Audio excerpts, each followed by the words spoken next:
It's my best friend to 23. She left her body and hovered above me. I saw no shadow, I looked around, searched every building and home that I found. I saw no shadow, but felt a glow. The warmth inside me, it kept me afloat. It felt like heaven had found my bones and gave me comfort when I feel alone. Now you're gone, I'm alone. I guess it's time to get better. Through the pain, I will go alone. If I fall, break my bones, I will scream even louder. 'Cause I'm not dying alone. I lost my best friend to 23. She left her body and hovered above me.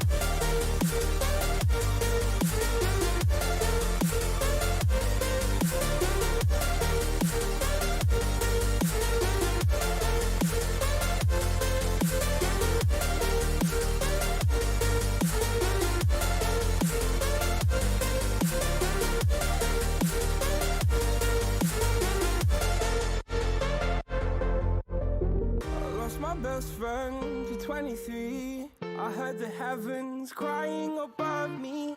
They gained an angel, I lost a friend. I felt like dying again and again. I went through hell, stared at death, but I keep fighting with each living breath. I saw no way out from where I stood.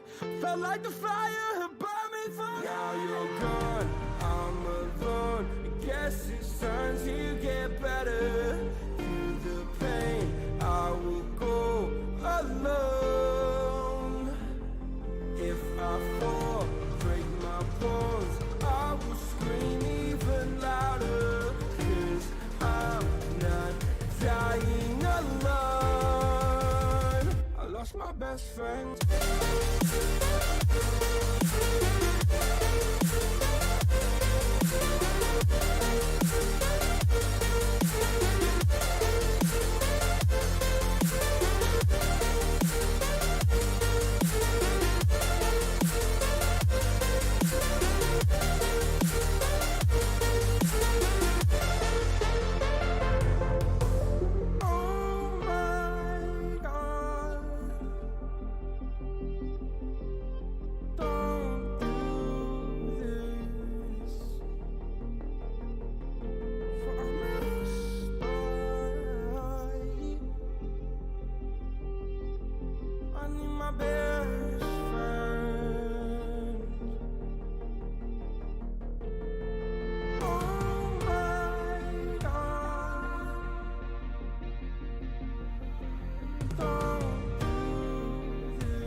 Inside your self-righteous symphony, I would rather let this go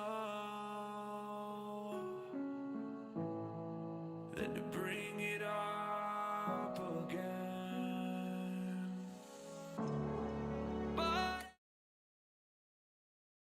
What's going on, you guys? Welcome back to another Thursday night. That's right. I wind that up every Thursday. I'm like, what's going on, you guys? We are stoked to be here with you again tonight. Another Thursday night, hanging out with our friends and family, and we got a triple whammy giveaway. One of those giveaways tonight is a la our guest, which is J Ball, aka Blue Jays Outdoors, aka previously known as underscore Blue Jays Maple Syrups, right? So Yep. we went by many names. You did Yeah. the name change thing, so that's cool. But Yeah. how you doing tonight, man? Great. I'm doing great. You can call me anything you want. Just don't call me late for supper. That's my one rule. So I've been called a lot of things, Great. but no, I'm doing great. I'm super stoked. First time caller, long time listener, right? Yes, I dig that. And you were telling us this before the show, but you've been on webinars pretty much for the last 20 hours, 24 Yeah. hours. Yeah. So for my normal job, I actually started webinars last night at 11 o'clock and then just worked my way across the world. So I'm prepped and ready, man. I've been waiting for this all day. This is going to be the best webinar of all the ones I just did. I hope so. I feel like Sorry.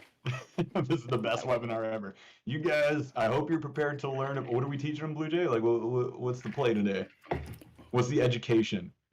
I mean, we talk about maple syrup. There you go. We're gonna teach y'all maple syrup. Talk about maple syrup all night. But yeah, you heard me right. We got 3 giveaways tonight. So here's the deal. Towards the end of the show, you guys know how this works. If you've been a part of the show before, and if you haven't, welcome. We have giveaways running at the end where we play what we used to call the lightning round, which is now called the slow rolling thunder round, where we ask Blue Jay Outdoors some random AF questions and just have some fun with it and just hang out and laugh.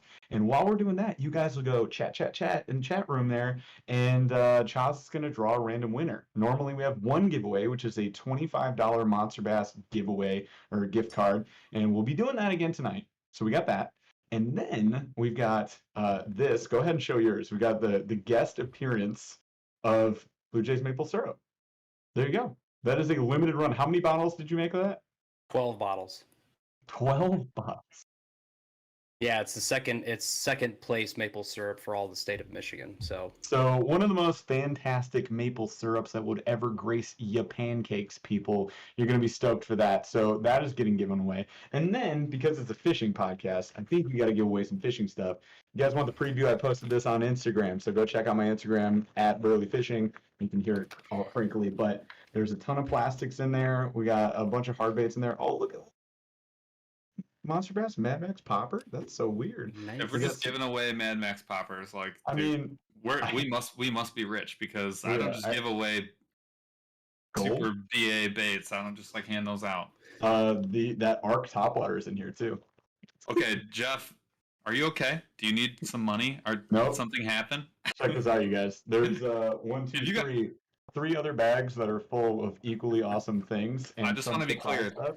That ARC TV, the 115, The 115? is it's sweet. And it honestly, It's I good. think I said this a couple of times. Charles, are you okay? If you pick up that ARC, if you could pick up that TV 115, hand to God, it'll be one of the nicest baits. It'll be one of the nicest baits that you pick up. You could tell immediately. Yeah, it's fantastic. Paul was asking if Chaz was okay because he just finished a bottle of wine. It looked like a seal, like trying to slurp. Like it was interesting. Homeboy was like just dangling the wine bottle and just trying to get like that last sweet drop of red wine. Yeah, I do the maple syrup, so it's fine. I mean, you get it. Understand. Yeah, I get it, but He's just draining that mall back over there. All right. Anyways, let's get into the show, shall we? You guys know the drill. If you've been here before and if you haven't been here before, make sure you're subscribed. Please smash the like on this video and please share it with your fishing friends. Yes, that is licensed from Debo's Fishing. I am trademarking that for him and paying him many royalty fees, and it's worth it. But you guys should definitely invite other people to the stream. We got 3 giveaways tonight. Who knows? We can do more giveaways every single live. Who knows? Like, maybe they get bigger. But help us keep growing the show. This I never ask for. I always forget this. If you guys listen to the audio version of the podcast, anywhere you listen to podcasts, or even if you don't, you can do us a super huge favor and go drop us 5 stars anywhere you listen to podcasts. So think like iTunes, Stitcher, Google, Spotify, Pandora, whatever. That helps us on the audio side of things, which furthermore helps us monetize and grow the show. And we love y'all so much for the support. Speaking of support, super chats are on. If you want to show some support, you can do that. And we got a couple new members. Welcome. Is it just Steve, Charles? You just wrote Steve. Welcome, Steve. What's up, Steve? Steve, how did you get that as your YouTube name? That's what I want to know. Oh, dude, 100%. Like, Is it impossible? the Seven. Steve. It's just No, Steve. no, seventh it's- person to download YouTube. His name was Steve, and he got it, and he kept it forever. Second person to download.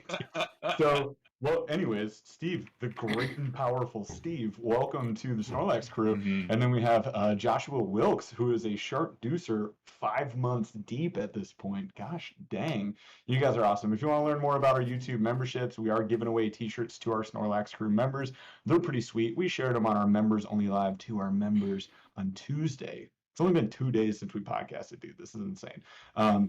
We got a sweet Ned Rig Nerds shirt going out, cost free. We're just sending it to our Snorlax crew. No shipping even. We're paying everything. So if you are a Snorlax crew member, it'll happen in October. We're going to be shipping those out. If you want to learn more, click join now below. And that's it. I have no more diatribe. So if you would like to carry on the show, Paul, go ahead, sir. This is the part where Jeff quits until the very end. And then I do a 45-minute outro. You thought the intro was good. You just wait. There's more. So, Q of the D, taking over. This is my part of the show. Q of the D, question of the day. What is the most annoying thing that someone can do when loading up the dishwasher? For example, I will go first. If you have a spouse, you know what I'm talking about, or if you have a roommate, you know what I'm talking about. Yeah. Here we go. Let's say you put your bowls in, you like to be efficient, and you stack up your bowls like one on top of the other, right? And you stack them all back in a row. And that's like a very efficient way to get like 13 bowls in to like one small area of your dishwasher. And that is good, and they come out clean, and that's wonderful. Let's say your spouse puts them in sideways, and it takes up the same amount of space as like 14 pans. 4 bowls. And 4 bowls is your whole bottom rack. Okay? Let's think about that. All right? That infuriates me. And I have trouble making it through every other day without flipping out because that's what I do. And I have to do it because I'll get cussed out if I stack them up the right way. I'll get cussed out. So now every time I load the bowls, I have to put them in that way.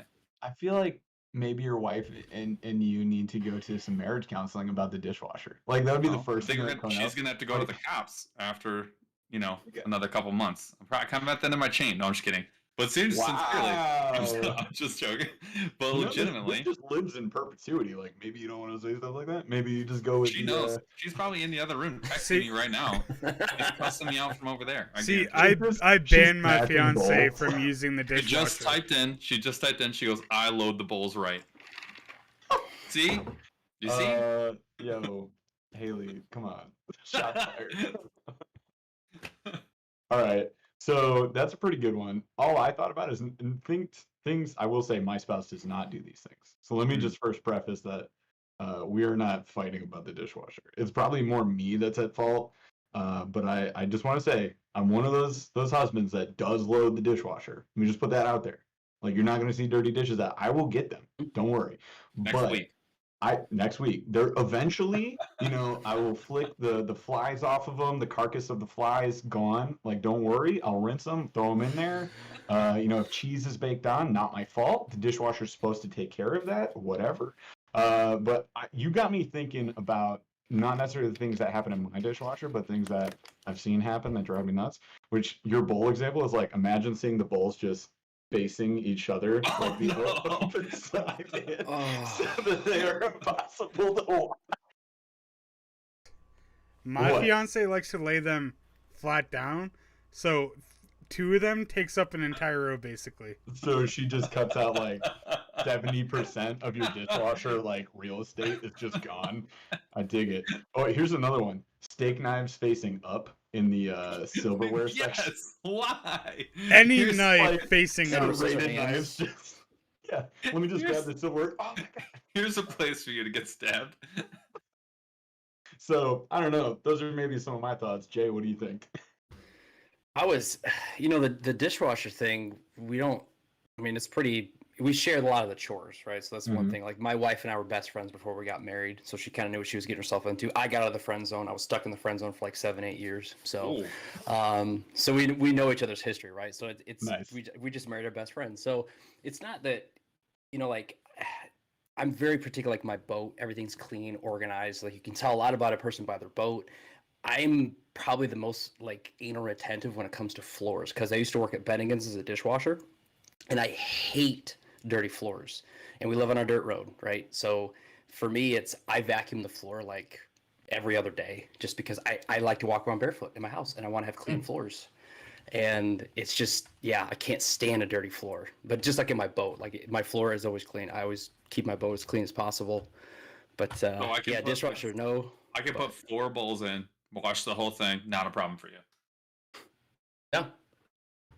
Not an issue. I thought you were gonna go the route of admitting the dirtiness level of your boat, because No. Jay's like, my boat is super clean. Jay, our boats are viciously dirty, like aggressively so. Like just just a Salt Bay dusting coat, like Yep. maybe 2 inches deep of that dirt road dust. The kayaks live dirty. Just so Yeah. you know. And Well, Paul, to his point, like he's so anal retentive about his dishwasher, but he's got like 75 hook items and plastic worms in the front left pocket of his hobie. I do. There's like a little It's a corner, disaster. but I cycle through those. I go in and Yeah. out. They come back on. They go. Yeah. Oh yeah. But yeah, you're right. There's probably 14 to 28 baits. Yeah. In like one little corner of my kayak. Yeah, I'll see him cut them off, and he just like couldn't do it. tosses them right up there. Boom. I couldn't do it. I just couldn't do it. And I mean, when we go steelhead fishing, because that's going to happen. Like we are going to go Oh, steelhead yeah. fishing this fall. The boat's going to get sandy, slimy. That's the whole point. But Mhm. yeah, And it's gonna get clean though. I'll So, clean it. Yeah, I will. Yeah. I'll definitely clean it. So I Happy- promise okay. not to pick. I promise not to pick a corner and leave all of my skein and all of in it. just a used scheme, just like just a pile.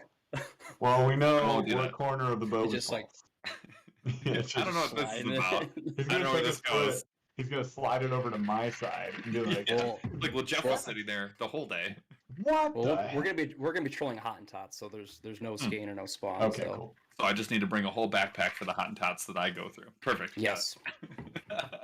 Yep. All right. No, it's gonna be epic. It's gonna be epic. Very excited about that. All right, first time that we've got an invite to go fishing in the Q of the D section. So this is already turning We didn't into even make it to the show yet. top dude. 10 performance. Maybe we should call it now before we get on.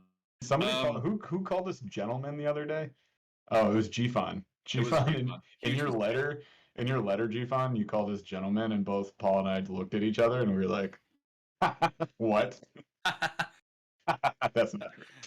All right, so getting into the show meet. First of all, I just have to ask this question because I already know the answer, and it's a really cool answer. Where are you located? Where do you live? Where are you from? I'm originally from Mount Pleasant, so I grew up in Central Michigan. Hmm. And after that, I went to Ferris I went to Ferris for a couple of years. Lived in Virginia on and off for 7 years, and then I always say when I leave Michigan, I'm never coming back. Well, I left and came back twice. So now I'm located in the Oxford Lapeer area.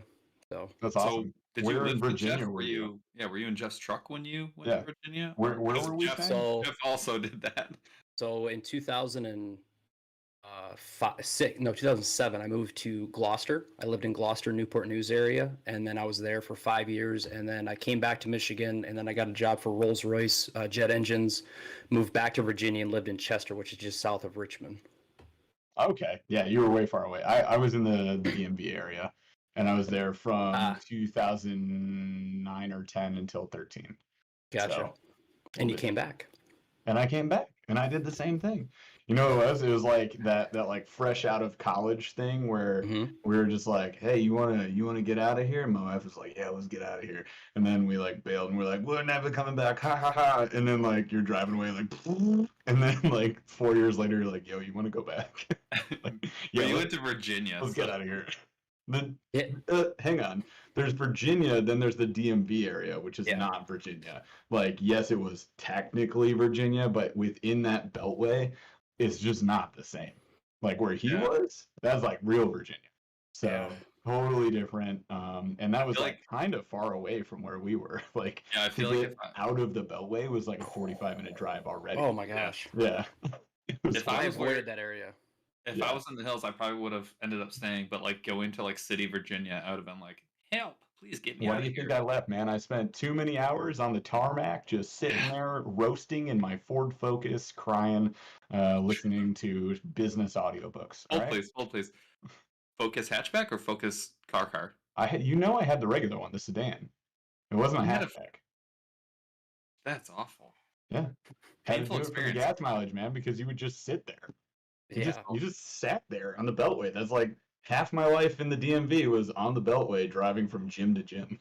It's awful. Horrible.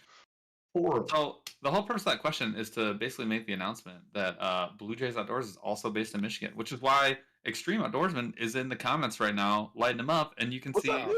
Jay is wearing Extreme's hat right now because those fishing fools are fishing together, which I That's think is sweet. fantastic. We're like the when we were at ICAST, I was blown away at the number of people that were from Michigan, Yes. like and totally random places, like it's 13 fishing. Yeah, 13 fishing. Strike King, like Strike King. two of the random Yeah. people that did not make a video, but that we were talking with, like from Michigan. Yep. One of the guys from Hobie started his career with a boat company in Michigan, and it was just like it was nonstop. It like would not stop. And I was Awesome. like, why and how? We weren't going around going like, "Hey, where are you from?" They would just be like, No. "Yeah, so I came down from Michigan." And we'd be like, Right here, Michigan. Yeah, Yeah, somewhere it in was this like, area. "Where? Yeah. Show me." Yeah, from Florida? No, we don't want to do that. We don't want to do Yeah. that. He's from Florida. And this Show show Florida. took a turn. Yeah, but No, but yeah, go ahead. Demonetized instantly. Oh my god, I love it. Oh, it was really cool, and I love that like the Michigan community of like anglers is like legit. Like we've got a lot of Yeah. folks who love to fish, who like to make content, and who've been on the show, which I think is fantastic. We've had a bunch of Michigan anglers on the show, and I mean, we've done it all remotely, so it's not like it's just because they're close. Like, yeah. we're on Discord right now, so Yep. it's just because Michigan people are cool. That's why. Well, we keep stumbling across them. Like I'll keep. We just being do, like, we "Why- keep, wait, like- why is this person like fishing the Kalamazoo River? And I'm like, oh, it's because they live in Kalamazoo. Oh, okay, Yeah. neat. Like it's wild. No, the best part is when like I'll say this swim bait is ridiculous, and then another Michigan fisher will be like, I thought it was all the time. I fished 30 minutes from you, nerd. And I'm like, all right, I'll try it. Like they force you to step out of your comfort zone because you think like I am justified in saying this swim bait is too big for Michigan, and then a Michigander's like, nah, you're wrong, and you're like, okay, fine, I guess I have to now. It happens. Beep boop bop boop. Yeah, I want to ask a very important question since he's in chat. What was it like fishing next to Extreme Outdoorsman when he fished a frog on a spinning reel? I tell you, it was quite interesting, but I tell you what, man, that guy, and I'm not just saying this. He put that hammer down, I know. Yeah, but I'm not just saying this because he's on, but I tell you, You should trash talk now. This is your no. Yeah, You're now's the time. He can't punch He's in you. chat. You're on camera. So You're the lead dog. yeah. So I mean, I've only been really bass fishing for 3 years. I just got my nitro 2 years ago. Kind of a small world. You guys obviously know Alex Rudd. I work with Alex Rudd's dad. Alex Rudd has actually fished on my boat more than I have because Alex Rudd's dad is actually the employee of the guy I bought the boat from. So I work with both Alex Rudd's dad and his boss, and Alex actually set my boat up. So I bought the nitro from a guy by the name of Danny Burnett, and that was my first boat ever. I went from a 1950s John boat to this 2017 Z21 nitro. So it was a little bit of a step up. A little upgrader. Upgrader. Just a little upgrade. So anyway, I don't know anything about bass fishing, right? I mean, watching you guys on YouTube, watching Dylan, watching everyone, just trying to put this mad puzzle together. I've been fishing my entire life for salmon, steelhead, walleye, bluegills, and panfish and stuff. I mean, I've been fishing the Grand River since '95, since I was like 5th or 6th grade. Didn't like bass fishing, nothing like that. Yeah. Got one? Nope. No, Just just drinking. Sorry, I said you guys put the drink up. That's a sign. Anyway. Oh, did we so- drink at the same time? This happens. from Yeah. time to time. So anyway, I really wanted to fish with Dylan because I mean he's just got so much experience, not only on Lake St. Clair but just in general. So we Mhm. go up north, we go frog fishing for the first time, and guys, I've never had my boat in this shallow water. Like if you look at my prop now, we hit a rock last week when we were fishing in the Wow. Grand, and before that, like all the paint's completely just gone off the lower unit.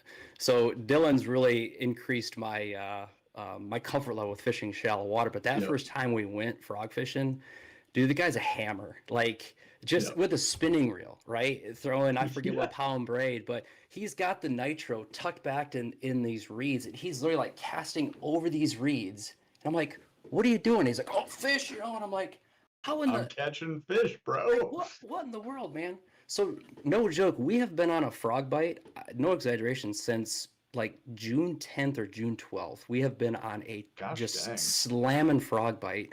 We've Yeah. probably caught between the two of us 300 plus bass on frogs this summer, and I've never. So God. last year, I just fished the canals. I never fished the Yeah. reeds with a frog. I was always using those little lunker hunt pocket frogs, which were great. But Yeah. if you guys have seen on Instagram, man, I'm a huge fan of pink frogs now, so I make my own pink frogs. And dude, it's just nice. it's been lights out. I can't wrap my head around it. And it's funny because people are like, oh man, where are you fishing? And it's like, go to the bay. There's 1,000 miles of shoreline. Pick a boat Yeah. ramp and just start fishing, because that's what I did. Like. Yeah. The cool thing about this is that Dylan and I are learning how to do this together because no one's taught us how to do it. So we're just putting the pieces of the puzzle together, and then we share the content via YouTube and social media just to try to help people catch more fish. Dude, that is exactly what it's all about. And I was giving him a tough time just because I thought it was hilarious when I saw that on IG. I was like, wait, because I was like, cool frog. I think it was maybe the new filthy frog, the new Guggen, like Yep. mini frog. And then I saw the reel and I was like, what? But then I know you guys were putting the hammer down, and that's Oh, awesome because jeez. like we've absolutely flopped as far as frog fishing this year. We've gotten definitely the topwater bites have happened, but all of our stuff on the inland lakes have just been like, at least where we're fishing, the micro bite. It's like little poppers. Yeah. I've gotten a lot of bites on the ripple cicada from Chase Baits, which has been fun. It's a pretty cool bait to catch Yeah. on. It's pretty fun. But yeah, like little tiny stuff, right? When was the last time we did frogs? We did it once or twice. It's been a while. I had a 2-week period. It was probably that first week of June, Yeah.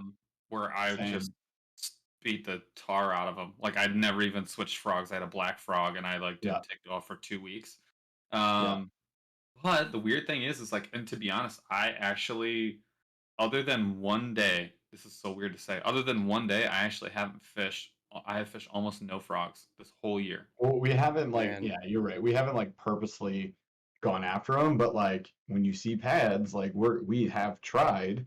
But it's, for example, like on like my new home lake, which we knew nothing about, so it's like brand new body of water. Let's try this thing out, and it just turned out it just wasn't like a good. That was one of the days it just wasn't gonna happen. Yep. This week, Well, we gotta or get this, on 'em. the season's It's been weird. running The out. season's been very strange though, and we actually haven't Mhm. done like a ton of lake fishing. Like we did a little bit of lake fishing in the beginning of the year. We've actually done more river fishing than almost anything else. Yeah. Yeah. Like this year Yeah. for us has been in the river, and like how many times have I pulled out a frog in the river? Never. Couple dozen. Like it just doesn't really happen. And most of the water that we're fishing is not like stagnant water. Yeah. Or even an area where a frog would be helpful. Like like we're talking moving water, like the Skinny, like choked. the Yeah. Grand, the Huron, where you're not reaching for a frog. So, but yeah, Yeah, I pretty love- much. it's funny Wow. that it's funny. Yeah, it's funny to hear you say that. I love it, and the videos are insane. My question was actually going to be, if you're fishing with extreme outdoorsmen, have you got smacked by a rod yet? Or a frog. No, he's the one that's got to watch out for the frogs. I don't know if you guys have seen some of the I reels. saw but the there's one I've where seen he it. almost big lost frog. time. I did see It that. went right by him, and he ducked. And it's so funny because actually I took blaze fishing up there too a couple weeks ago, and I think I posted the reels, and I reeled down and set the hook and missed, and he's like, "Holy crap, that scared me!" And I cast back in again, and I missed the fish again. He's like, "Jesus, man!" He's like, "You set the hook hard." I'm like, "Full send, baby." I don't mess around, man. It's Rather funny. set the hook and miss than not set the hook. Well, it's funny. I told Devo we had made a video, like it was actually the week after Easter, because I remember when I did it. I set the hook like you would not believe on an underspin onto a tree, and like I jabbed that thing, 4 inches deep into like a tree, an underwater tree that I didn't know was there. And Jeff was, joshing on me, rightly so.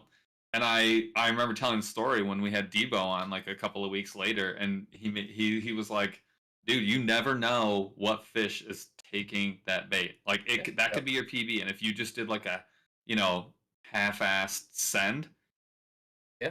maybe you're not catching that. Maybe you're not catching that fish." And I'm bad. Like if I feel a stick, RIP.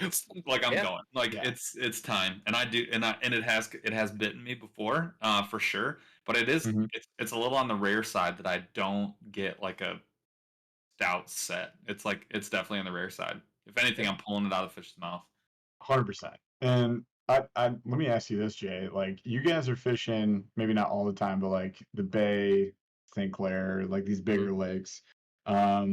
For us, I'll ask you this. For us, where we've been fishing on some of these smaller inland lakes and the river, the bite's been really subtle. Like they're just sipping it. Like, I'm not getting hammered. I feel like it's very unusual in that way. But I gotta have. I've been going finesse just because I just need like this sensitive rod for this, and like the moving bite's been tough, and like getting crankbait bites going has been tough, and we're hoping that it like kicks back up, but. I don't know. It doesn't seem like you guys are experiencing that where you're fishing, and I'm like, yo, kind of want to go fish there. Yeah, like, I mean, tomorrow. no joke. So the first time I went to this one specific area, I've driven by this boat ramp my entire life because my family had a place in Grindstone City. So I went up there salmon fishing and walleye fishing. And the first time I launched out of this launch, I went out of the river channel and I made a right and I made a left and I fished a half-mile stretch each way. I caught 47 bass. Yeah. It was crazy. word. And, I mean, flipping jigs. First, it was a flipping jig, a chatterbait, and whopper plopper. I'm a huge fan of whopper ploppers. And then it just like seemed I was burning a chatterbait across the top of these reeds, and a bass just absolutely trashed this thing. I'm like, I wonder if they want a popping frog because it was kind of windy. So I threw a popping frog in these reeds, and I started reeling it back out. And as soon as it got like 4 feet from the boat, he just smashed it. And I'm like, man, these fish must want frogs. And that was literally like June 12th. And Crazy. It's just, I can't explain it. And I can't say like, oh yeah, I knew about this stuff. Like, I know what I'm doing. I have no clue what I'm doing. I just, every time I go there, we learn something different. And you caught a giant on the bay. On the bay, we're talking like Saginaw Bay. Yeah. For those who aren't Michiganders. This area right here. Yeah. So when you're pulling into you're fishing there and there. When you're pulling into a piece of water where you might not be able to see the other side of the shore, and you're in a what is it, a 17-footer? You said 21-footer. 21-footer bass boat. Well, even that is like downgrade his boat. Even on a 21-footer, when you're in a glass boat, that's still testy on water that big if the wind's not good. So you're in a 21-footer. What are you like? What's your mentality when you're going out? Like, have you already picked where you're going to go fish? Are you beating bank, or are you using electronics to go and say like, hey, here's where I'm gonna go find a spot to fish, like as I kind of I'm just gonna feel it out like with my electronics? Yeah, that's a really good question, and I'm gonna be completely honest with you guys like Benjamin Nowak. Guy's a stick, right? That guy who goes out to Saginaw Bay, catches 25 plus pounds of smallmouth. He knows the structure, he knows that area. I spent more time fishing Saginaw Bay for walleye than I did for smallmouth, right? I don't go to Saginaw Bay targeting smallmouth. I know North Island's got a good bite every once in a while. You hear about the charities in the spring, and Ben and Alex go out there and just absolutely freight train them, right? Like, I'm always that day late. Like, I was there with them last year fishing my father-in-law, and Ben and Alex were out there, and they weren't there one day, and the day that I didn't fish, they absolutely just smashed them, right? So when I started fishing the bay, actually, one of my sponsors, who actually lives right there, he grew up fishing there bass as a kid, but now he fishes walleye. He's like, Jay, I'm going to show you some of these canals. These are some of the areas I fished, and he just took me there twice, and it's been lights out ever since. I've actually only fished local lakes around my house this entire year twice. So I make an hour-and-a-half drive 4 times a week, just to go fish that class of fish. And really what we're focusing on is you know, I don't want to say shoreline structure, but it's the bay, right? So it's fairly shallow. It doesn't drop off really quickly. So we're focusing on reeds. We're focusing on grass. If you're back in the canals this time of year, you're flipping docks, you know, trying to get into the shade. But really, you know, like right now, if you go to Saginaw Bay, you find a patch of reeds, start throwing a frog. That's it's just that simple. I mean, there's just not a ton of pressure on those fish. There's been people that have been trolling us on social media saying like, oh, you're gonna ruin the bay, and it's like it's a massive body of water, right? Like there's 1,000 miles of shoreline. You're gonna ruin Seriously, this. you know, This and is the state of Michigan. You're gonna ruin this. That's like saying you're gonna ruin Lake St. Clair. Like, shut up. yeah, I get it. Dylan's shaking his head now because there's guys that say to Dylan that he's ruining Lake St. Clair. What do you mean Dylan's ruining Lake St. Clair? That's Dylan's the only person showing dude. gigantic smallmouth out of St. Clair for sure. Yeah. Okay, but this is for real. This is not a test. There's actually a super chat. Thank you to Greg Lord for the $5 super chat, my man. You are awesome. Have any of you guys fished around the Waterford area? Wife's family lives on Watkins Lake. Caught my first pike ever off their dock. Oh, Waterford? Anybody Waterford? yeah. So Waterford's like the Troy, Sterling Heights, Auburn Hills area. That's actually where my mom just moved. So yeah, I will go fish that. So I actually grew up, did some of my growing up in like the West Bloomfield area. Well, Birmingham, West Bloomfield area. My dad's actually the superintendent of the West Bloomfield area for a long time. The only fishing I actually ever really did over there was trout fishing, which is really weird to say. But there's some amazing trout fishing in Oakland County, like really, really good trout fishing. Really? But I did like zero bass fishing in that area, like none. And there are it is stunning how many. Okay, so for people who don't know, the area he's talking about on the east side of the state, the southeast side of the state, it's like Extreme Outdoors is showing like right where his thumb connects with his hand. That's where in Michigan, if you're doing the You mitten just call him thing. Extreme Outdoors. What? Did Oh, you just did call I him really? DJ? Did Oh, you call him Extreme is not DJ? doing that, but he's wearing the Extreme hat and it's throwing me off. Well, it's okay. No, Blue Jay's doing that. You put him on the show. It's fine if you just forgot who you're talking to. It's fine. It's okay. It's okay. No, Hey, no, he didn't incredibly call me late rude. for dinner. He didn't call me late for dinner, so we're yeah, good. he's not late for dinner, but you don't know who he is, so it's fine. But I know he's here. And he's showing you that area. So that east side of the state is like very metropolitan-y. Like it's like Yeah. city connected to city connected to city. And it's just like these chains of cities that are all spread out from Detroit. So like when Detroit was like booming in like the 20s, there were so many people and so many babies that like all of these people just like it was like an oil spill like out from that area. And you have just like tons and tons of cities. And it's like a gigantic like metropolitan area. You would not believe how many lakes are in that area and how many good quality, well managed, like quality fishing lakes are in that area. So RIP to my high school years when I really did zero fishing whatsoever because like I squandered an amazing opportunity to fish in that area. So that's a long way of saying no, I haven't, but I wish that I did. Does anybody fish Stony Creek? Anybody on here or in chat? Stony Creek Lake? I've heard of that lake. I haven't fished it, but It's pretty good. It's pretty good. I live. Oh, you're talking about that one that you ice fished? No. That is a tiny pond by my mom's house. Yeah. Totally different. That pond by my mom's house, by the way, you can't put a kayak on it. I put a kayak on it, and they kicked me off.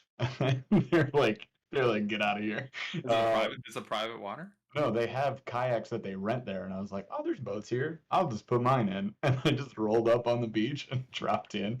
And I fished for like 30 minutes, and then the guy was like, hey, yeah, you can't be here. And I was like, all right, bye. There was no signs, I promise you guys. I'm not a sign crosser. What's that? near Rochester Yeah. Hills. Yeah. So Stony Creek Metro Park is a pretty big metro park in Michigan. We got lots of big metro parks, and Stony Creek Lake is it's pretty big. There's a dam on it over by close to 28 Mile Road. It's pretty sweet waters. It's like really nice. There's a lot of different like cover out there, and I laid the hammer when I went out there. I was just randomly. I've never fished it. I've lived around it like my whole life. Never fished it. It was a blast. So I don't know if anybody's out there, go check it out. It was fun. I can just from the little bit of time I've spent on the local lakes here, I kind of can help maybe some people dial in. So the gentleman or whoever asked about Waterford, the lakes that are around here are typically like marl or muck bottoms. I use Lakeville Lake as an example. So there's some stump lines. It's a dammed up lake, so it's fairly deep. But I fish out there when there's a lot of local tournaments. I did last year, and I was really able to key in on fish by using more subtle presentations. Jeff, like you're talking more finesse style, Ned rig, wacky rig. I remember last year there was a bass tournament on Lakeville Lake, and probably just a small local tournament, 10 or 12 boats. I was freight training bass on a swim jig, a 6-set swim jig. And Yes. I never threw it. I always threw a jig or crankbait, right? And the problem Right. is later in the year, it's hard to throw a crankbait on the stump lines because of the grass. But I was just, taking a 6-cent swim jig and just slow rolling it across the bottom, just a little bit of bottom contact. This is before I started throwing a chatterbait. And if you guys have seen, I absolutely love throwing chatterbaits now, especially pink chatterbaits. But, for these inland soft marl bottom lakes, Cincos, keep it simple. Cincos, chatterbaits, swim jigs, even a football jig. I'm a big fan of Chompers football jigs. Keep it simple, right? Because that's for me what I'm trying to do with my channel and my page is, you walk into Bass Pro, right? Someone new to the industry. Mhm. Where do you start, right? Yeah. Same with colors. Where do you start with colors? It's just when Yeah. I first got in this, I'm just like, oh my gosh, But these are a lot of clear lakes, right? Water's clear, so stick to your pumpkins, your watermelons, your pumpkin seeds, those kind of lures, and just every once in a while. And I say this, but I'm a huge fan of pink now. I just throw pink because one, no one does it, and there's kind of a shock factor with social media, right? Like, who throws a pink frog? Well, I do. You do. I was like, you do. And it was funny because when Dylan and I went over to Saginaw Bay the first time to fish together, we were fishing some canals. Dude, I was train wrecking him on that white chatterbait with a pink menace trailer.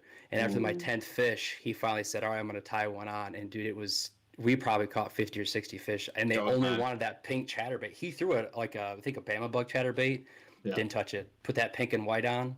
And I'm going to make a video later this year of just some clips of the versatility in a chatterbait, because really Dylan and his dad taught me how to fish one. But it's so versatile. I mean, I'm literally flipping a chatterbait on shore, hopping it offshore and flipping it over grass, and these bass are coming airborne for it. It's just Yeah. when it's on, it's on. Dude, it's definitely one of my favorite baits and a confidence bait as well. And I have many of them to throw around in a bunch of different ways, like from the stealth blade to the jackhammer, to The original. the thunder chicken to the original, the little mini original. I freaking love that thing, dude. I throw a Z-Man trick shots on the mini original. It's like a quarter ounce or whatever, a little tiny guy. That's a blast. That is so Dude, fun. that's- Shallow water around pads and Oh. stuff. Like you'll smack every species. You'll just crush them. It's so fun. It is really weird though. Like one thing I've noticed this year, and it's really bad this year, like super bad. And Jeff kind of touched on it. We've gone like down in size like crazy.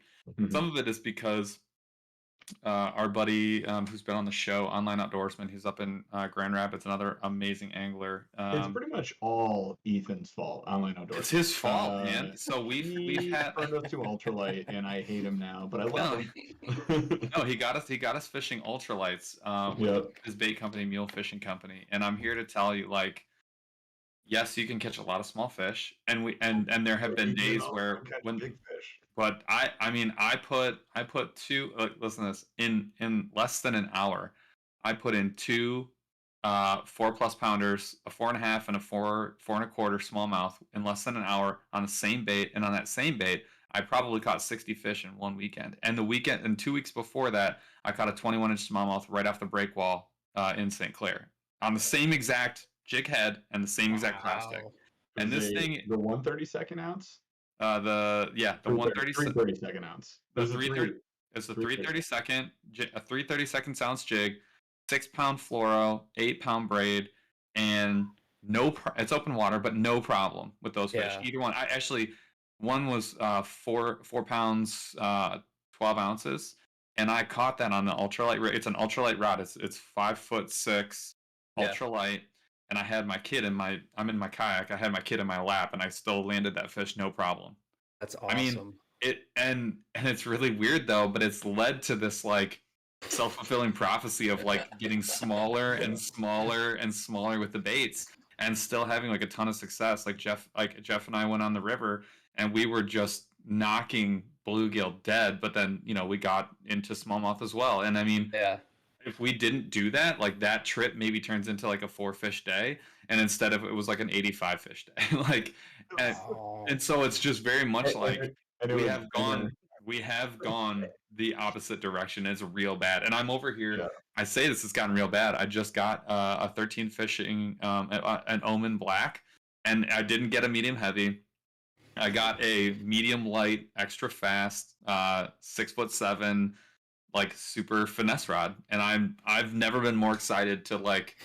I've never been more. I don't know if I've ever been more excited, except ever. I don't think I've ever been more excited to get a rod. Like I'm so, like personally excited to fish that I don't know what to do with myself. I'm jacked up.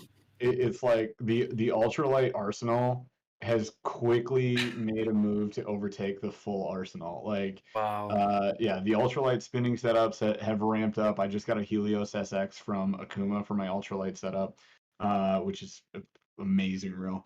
I picked up the Mach Crush series, baitcaster and spinning, just to test them out.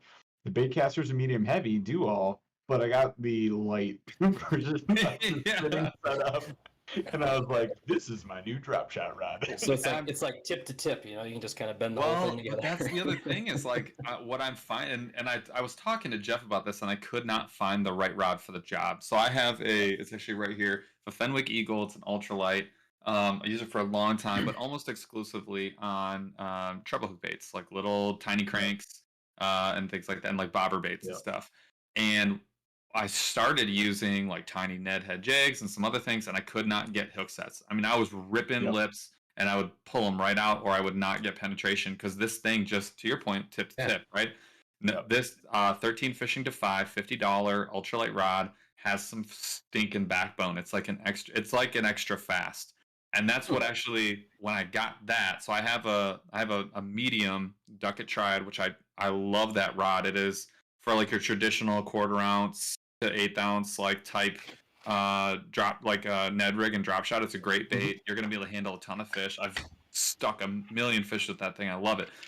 The problem the thing I don't like about it is it doesn't have the sensitivity that I actually want. I actually want a medium light, which is what I ended up getting, and I wanted an extra fast. Man. So lots of backbone, lots of sensitivity, but like in a way downsized presentation. And I'm telling you, I've never been more excited to fish.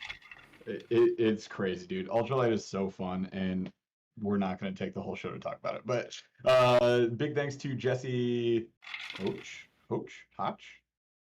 I see you in here all the time, and I feel really bad not saying your name right, so I apologize for that in advance. But you all know that I don't say names very well. Anyways, I got Jesse correct, so at least I get points for that. But thanks for the super chat for $4.99. Just something for the fishing videos, keeping my 18-month-old daughter's attention. That's awesome. As well as Bluey. My daughter loves Bluey. She was just watching Bluey. She made a fort. This is my 5-year-old, and she made a fort, and she's under her fort on her iPad watching Bluey. And she's been sick all week, and she has watched every Bluey episode. They're all 7 minutes long. She's probably watched every single one like 10 times. So shout outs to Bluey. That's awesome. Because my daughter wishes she was Australian, by the way. I want to call out, we got George Bassmaster in the house as well. Someone said you got to watch him. You absolutely do have to go watch him. He makes some amazing videos. I love like the TikTok and everything else. Like, dude, it's all 12 out of 10. Absolutely go check it out. Also did some fishing with Extreme Outdoorsman and made some really cool content. Did some smallmouth pounding, which we like to see.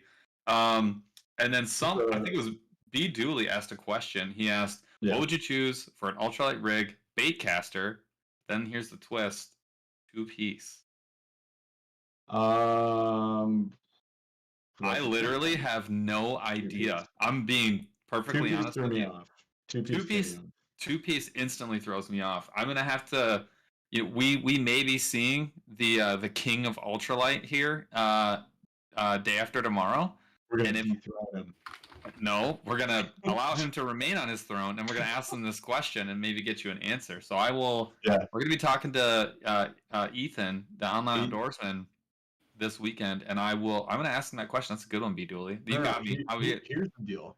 Julie, save that question because in a few weeks, Ethan's going to be that's on right. the show. That's right. Yeah, we're gonna bring Online Outdoorsman back in the show. So you know what? Ultralight, done, dusted for the episode because we're gonna have a whole Ultralight episode, y'all. Don't worry about it. We really do need to do that. Which is over here like, yo, why aren't we talking about pink frogs and chatterbaits, bro? Like this is BS. I didn't. No, you guys have just started something. You have no idea. So when we go steelhead fishing, when we go steelhead fishing, you're going to use a 4-foot ultralight perch rod. Okay, we're going to troll with one of those. And then 3 years ago with my dad, I was using a 31-inch jackhammer ice fishing rod, and I caught a 28-inch steelhead on it, trolling. So we will be trolling with those little itty bitty rods for steelhead. So hang on because you don't have any control. You're just hanging on to the rod. You're preaching to the Hold choir. on to your pants, you two. So, you're not ready. So Jeff and I, we were salmon fishing up north, and Jeff caught a 25-pounder, Jeff? 20-pounder? Yeah. And and an old ornery SOB. Oh and, yeah. And it runs under a tree. It ran under a log, and this was not on braid. This was on this was on mono. Runs under the log. No chance of getting it back. I mean, we're talking. He peeled off another 30 yards and was "You're not getting him back." I had 5 seconds of fighting that fish. Basically, like I got the rod, and then it was like da da da, and then it was like, oh, it's stuck, and like I was like, shh. Oh, I love it. And then love it. We retrieved the line, and then we hand lined a 25-pound salmon in. And nice. So I was like, please don't rip my fingers off. This would be terrible. That's a lot of power, man. It was nuts. Freak fish. Yeah, and you gotta be sensitive because you don't have the rod to play it at that point, right? So when you're hand lining, it's like let it go, pull it back. You're just like let it go. Tip up. It's so sketchy. Yes. It's so. The nice thing about a tip up is you're using braided line, like a nylon braided line. Like you can do whatever you want, like let them go. And usually, I don't know about you. I mean, I use treble hooks almost exclusively on my tip ups. Like if I'm like pike fishing, unless I'm perch fishing with a tip up, like if I'm anything that's gonna take drag, I'm using treble hooks, and I'm usually using a steel leader. So like for the most part, I don't have to worry about that at all. Like take it away, my friend. Like you're not getting off. Like go ham. Not different than when you got a little like size 6 like a little size 6 hook and like mono on. It was insane. That's awesome. Did you guys get that on film? No, we didn't. It was before the channel. It was before the channel. It was before the channel. That would have been unbelievable. Unfortunate. That was a great trip too.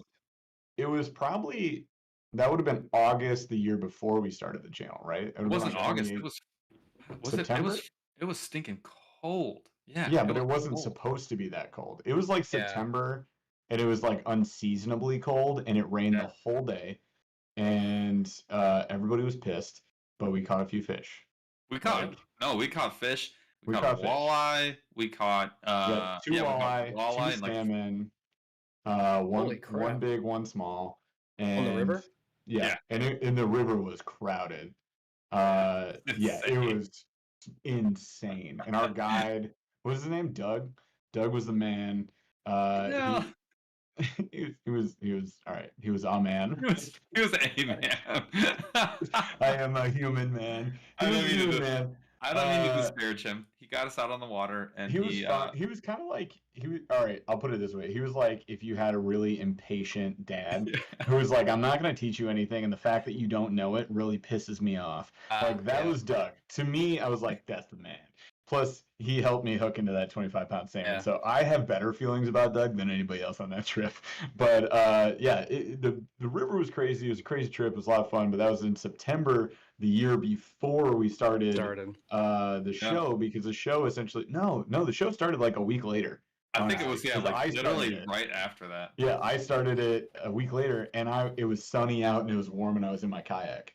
Yeah. So it was like that weekend was crazy. Then I fished onwards from there, and then we did the first podcast the following February, and then on from there. And here we are We so are close. That would have been on a great trip to have on film. I know, and we have digressed greatly from what the core of the show is supposed to be about, which is Maple syrup. Which is- Tell us oh, about yeah. it. Where's well, the no, name? we're not going to get to maple syrup yet. I want to ask. We're going to get our traditional questions in, which is Yeah, all yeah. right. Hold on. Stop talking. There's a Reeling super with Ryan chat. coming in hot. Reeling with Ryan. Yeah, What's real up, Ryan. There you Dude, go. that That's another oh local man, dude, right? yeah, You're up he's here? he's one of my inspirations, man. Oh, Real with what? Horizon, Blaze, Mac, all you guys, yeah. The OG. All right. Hashtag. Hang on. Hashtag Team Hood. Oh, Team come Hood. on. Team Really? Hood. Is it hashtag Team Hood? Did he just say? Did Reeling with Ryan just said hashtag Team Hood? Real I with Ryan, don't I know. gotta be, I don't know I gotta about be you honest guys. with you. Ryan, That's I'm Blue Jays inspiration. So pretty yep. disappointed. All right. Okay. I'll I take don't the L. know, Whatever. dude. You know what? I respect I'm st- your opinion and your. That's it. Still saying all-time electoral votes were up. Whoa! I don't know. All right, we'll find out at the end of the show. The end of the show. What's the end of the show? We'll find out. Like, series finale.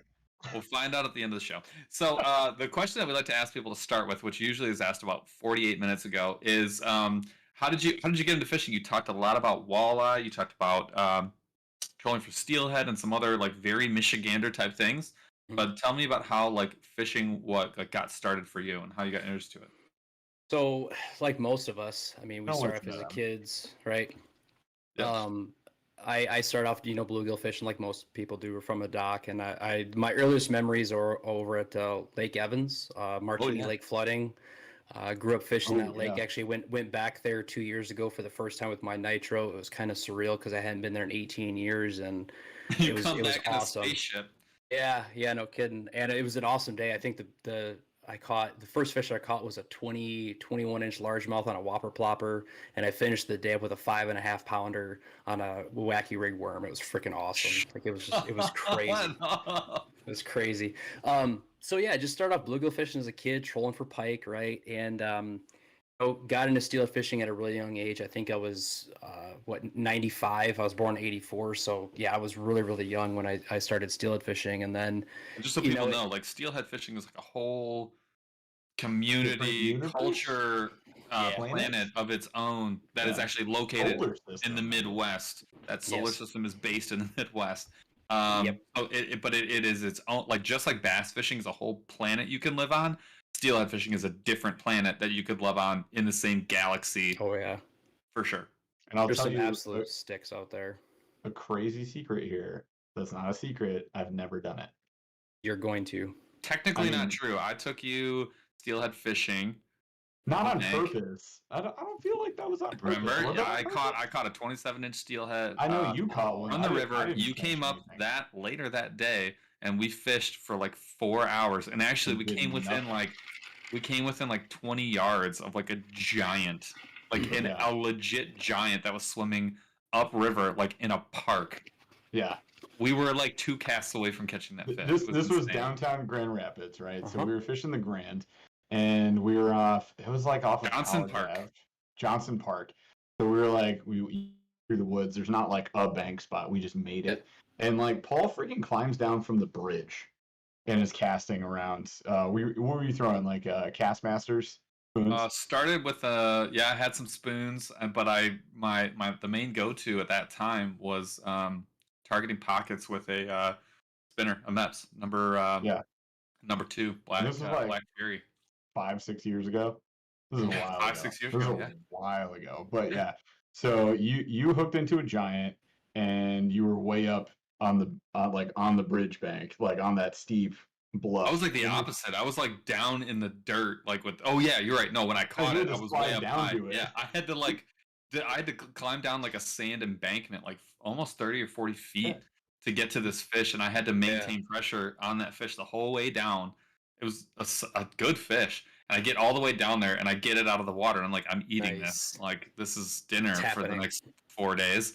And I'm screaming for my buddy to like help me out because like I had no way to climb out of this like embankment. No one heard me, so I had to like Rambo my way back out. It was unbelievable. I know right where you're talking. Like I said, Yeah. that I know that river like the back of my hand. You want to see something funny? Is see a Z21 Nitro bass boat on that river in the fall trolling for steelhead. People are like, Oh yeah, dude, 100%. That's how people All the feel steelhead about. guys are like, "What are you doing, oh, nerd?" all the charter guys are like, check out. Are you this okay? boat." Are you confused? What's he looking for? Dude, that trolling Where motor. did this yacht come from? Like, Yeah, Yeah. what are you using your trolling motor or are you using a kicker?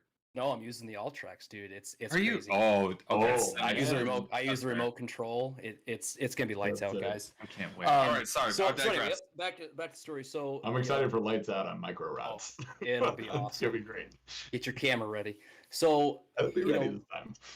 so I just grew up fishing in high school or in college. I went to Big Rapids, so I spent a lot of time in the Muskegon. Like you guys were doing fishing the rivers, and then I moved to Virginia, and that's when my fishing obsession just went out of control because I started offshore fishing.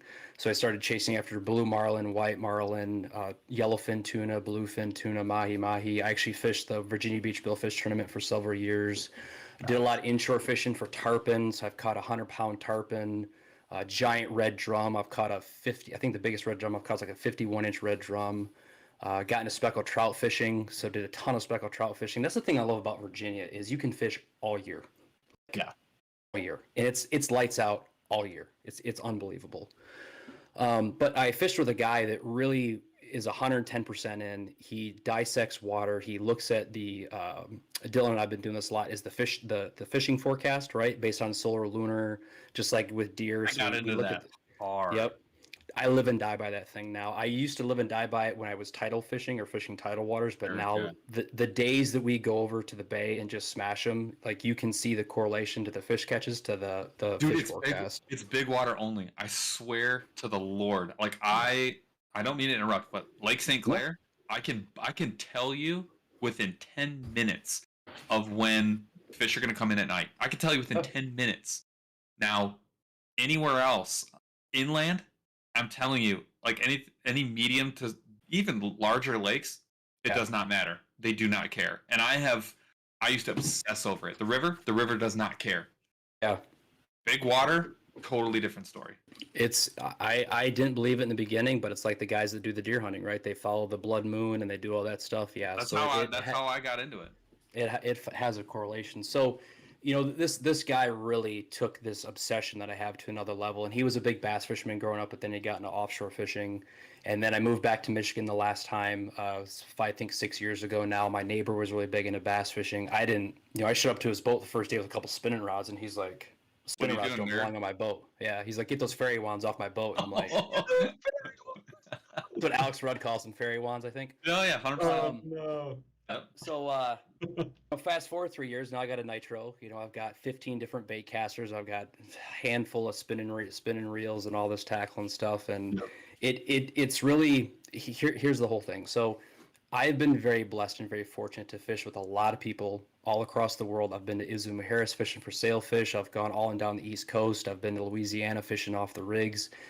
I want to give back to the fishing community this knowledge that I've learned because I've been very fortunate, and I just want to help people learn as much as possible. This is what I do for my normal job with my work, is I help educate people and try to make them more efficient. I'm trying to do that with my fishing channel. So all the craziness in the world going on, if you want to step away from that, right, and you just want to learn about fishing, that's all I'm trying to do. It was the same thing I was trying to do with maple syrup, like showing my entire process. I did release a new YouTube video every single day through the entire maple syrup season. 65 days in a row, I released a new video on YouTube every day to show the entire process from start to finish.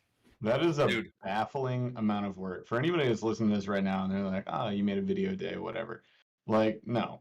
We're not talking about TikToks, which, by the way, does not say making a TikTok is easy. It's just much shorter. Yeah, But I was you ready to be made- like, what's up, Yeah. bud? What Paul does doesn't matter. I'm kidding. So, step up, dude. Say something else. No, making TikToks is hard. They're just shorter. But you made like full length YouTube videos, like every day. 10 to 12 minutes, right? Our attention span is really short. Right. No, So I that's tried an to magic make number sure. for sure. So 10 to 12 minutes, and it was day by day. So because there's this whole, like you guys said earlier about fishing and maple syrup, in Steelhead, there's a whole community of maple syrup producers, right? And there's a whole mad science. And people just think that you put a tap in a tree and syrup comes out.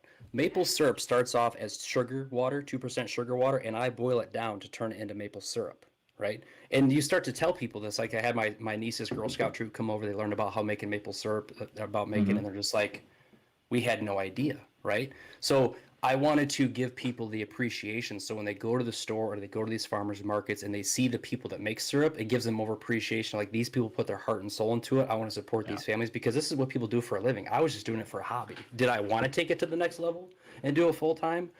Yes, I would love to be able to make maple syrup full time, but I just don't have the property, and this whole fishing thing's taken off, so that's why I stepped away from it. But I just want to support that community and support people because people think it's voodoo and it's not. So I was just trying to show people, hey, this is what it's all about. It's not clean, it's not cool, it's dirty, right? Like I was covered in ash and my sleeves were burnt, I was losing hair, but the problem is the algorithm, like on Instagram and YouTube, it hates it when you go from fishing to syrup. Like you got to just stick on one path. I keep I'm telling the algorithm to F off. I literally do not care. I'm all over the place and it doesn't bother me, but you're 100% right. And my reach was going good during maple syrup season, and maple syrup season. I'm like, no one likes to see cool fires. Like, what we were talking like sort of in the background, right? And while you were doing that, I was like, dude, just keep doing it if you like to do it. Like, cause it's sweet. Like the videos you were making. Okay, so they were awesome. I loved it, and I was like, dude, just do it. If you enjoy doing it, like it's gonna make you make more fishing videos. Yeah. Like you're gonna take all that energy and like the positivity of like I enjoy doing this, so I'm just gonna do it, and you take it into the next thing. Like I don't think it hurt you. I think it was great that you did that. You probably learned a ton about editing. You probably got super efficient at like making videos, and you probably like when you were done, you probably went to go make a fishing video and you're like, and I'm done. And next one, because you did it 65 times in a row, like every day. I mean, this is easy now. Yeah, it's a non-issue, right? And also, I'm assuming that your water bottle there is the sugar water that you. I wish it was. From the tree. It goes bad. It spoils actually. So yeah, so it's fresh. So you just have a tree, you drink it. So speaking of making videos, and this is something I haven't really talked a lot about, but I get comments on Instagram all the time. I make all my videos, so every single maple syrup video and every single video I've made this year on my iPhone. So I have this chest holster that I put together, just from pieces that I had. I got a microphone wrapped around here, an external battery. So I just use my iPhone. And they're not like cool intros and outros, and I can't add music because I do everything in iMovie. Eventually, though, when I can get a laptop and do that kind of stuff, because right now I just have my work laptop, I can't do that stuff on it. But yeah, you can make decent videos, right? To get the message, right? I'm only trying to get the message out there, right? Like getting the point across, 100%. Exactly. I'm pretty sure that's like Apple's campaign as well right now. Like, doesn't Apple make? They did make a thing, and their commercial for the 12, for the 10. The 12 it was and the 10. The 10, 11, 12, and the 13 is coming out. You freaking kidding me? They made it. Yeah, they made a commercial. Yeah. They made a commercial for the 10, and it was like a snowball fight. And the snowball fight in the thing was after the commercial was done. It was like this whole commercial was shot with an iPhone. Oh yeah. So I think Jeff, that's what you're talking about, right? That is what I'm talking about, and you can absolutely do it. But also, Jay, it sounds very familiar to our story because, like, Paul was working on a work laptop only, and he wanted to start editing videos, making more videos, and doing his own things. And then Chaz built him a computer. You too can be like me for the low cost of $22,000. For a low cost of $22,000 with a little rusties and a lot of luck. A lot of luck. Yeah, Chaz future-proof both of our computers, and yeah, we both stepped up. I had a Mac, and we have feelings about that now. And I stepped up to a PC, and like, dude, it's crazy different. I was editing all my videos on iMovie for the first 220 videos or some crap, like all on iMovie. And when you did it on the laptop, it would take literally. I would cut a piece, and it would be like. Thinking, and I'd be like, "Oh no!" And then I'd just do this. I highly recommend. Usually, we say this for after hours after the show. I'm going to say it out loud for everybody. I highly recommend. It is way worth your time to buy a tower. You're going to get more for your money and get a PC, and you can and you can legitimately do whatever you need to do later to upgrade if you needed to for much cheaper, and all the same equipment, like all the for basically $25 a month, you can be editing in Premiere Pro. Crazy. Dude, it is well worth it. So I don't mean to The digress. That's some Mac PC argument dead to me because for I've been me, on both. for Come me. at me, bro. Yeah. Yep. Yeah. There So, you go. but my call out was, how did you? So my second question, my first one was, how did you get into fishing? How did you get into maple syrup making? Well, so like many of us growing up in Michigan, right? In the spring, I live by Shepherd, right? So Yep. Maple Syrup Festival, it's around Michigan, right? I And remember then- going to stuff like that. Yeah. yeah, we call it sap tap or sap suck or whatever. Some of my fondest memories as a kid in the spring were going to the sugar bushes. It's called the sugar bush. With my mom and dad, and I actually found out later as I grew up that my grandma used to make maple syrup back in the 50s with my grandpa and her mother-in-law. So it kind of goes back into the 40s, 50s. We did it. It was really small, nothing really big, and I've always had this like itch in the back of my mind, like, man, it'd be really cool to make maple syrup. That process is just really interesting to me. It's in my family. It's not like some of these families have been doing it for 100 years, right? That have these really awesome setups and systems. So I work with a guy. Yeah, I do all mine on the road. Because you need trees. Like you got trees. Yeah, you need trees. Sorry, Nope, your trees are if you don't own your own trees, it's really hard to have a big setup because if someone pulls them from you, you're done. It's like hunting on public land. Maybe you didn't need that stand, did you? Someone else needed that trail cam. Up here. A stand Needed out that here stand, in the right? woods just for me. Yeah. Wow. Someone so hate thoughtful. I They haven't digress evolved yet here. again. Yeah. So I worked with this guy by the name of Don Graham. He was a metallurgist, smartest man you ever meet in your entire life, very humble. And he started talking about maple syrup, and I said, "Oh, Don, like my family used to do that. I like to learn more about it." Fast forward, I just became completely obsessed with it and the whole process. And I wanted to build a system and a setup, fairly inexpensive, right? I mean, this is just a hobby, but I wanted to prove to whoever, right, or just prove to the industry that I can make award-winning maple syrup in a flat pan in my backyard. That's what my goal was. I don't know what It's a pan that's flat. See, there's pans that have channels in them called flues. But what does the pan do? So the pan is where you put the sap to boil it, right? So it's like boiling a pot of syrup or a pot of water on the stove. And that's how you're like clarifying what comes out of the tree, right? Just boiling it. You get the sap, you boil it, then boil what? it. You filter it. So you take sugar water from 2% sugar and you boil it down to 67% sugar, or 67 bricks. Evaporating the water out of the sugar, but the sugar staying in. Yep, it takes 40 gallons roughly of sap to make 1 gallon of syrup. Wow. This is the part where you decide whether or not you're making moonshine or syrup, correct? Yep. If you one way or the other. You can. Yeah. Charles, So do we. of course you did. Use a Charles pressure had a cooker. moonshine business. Use a pressure cooker, yeah. So I just started doing research, right? Started watching YouTube videos on it.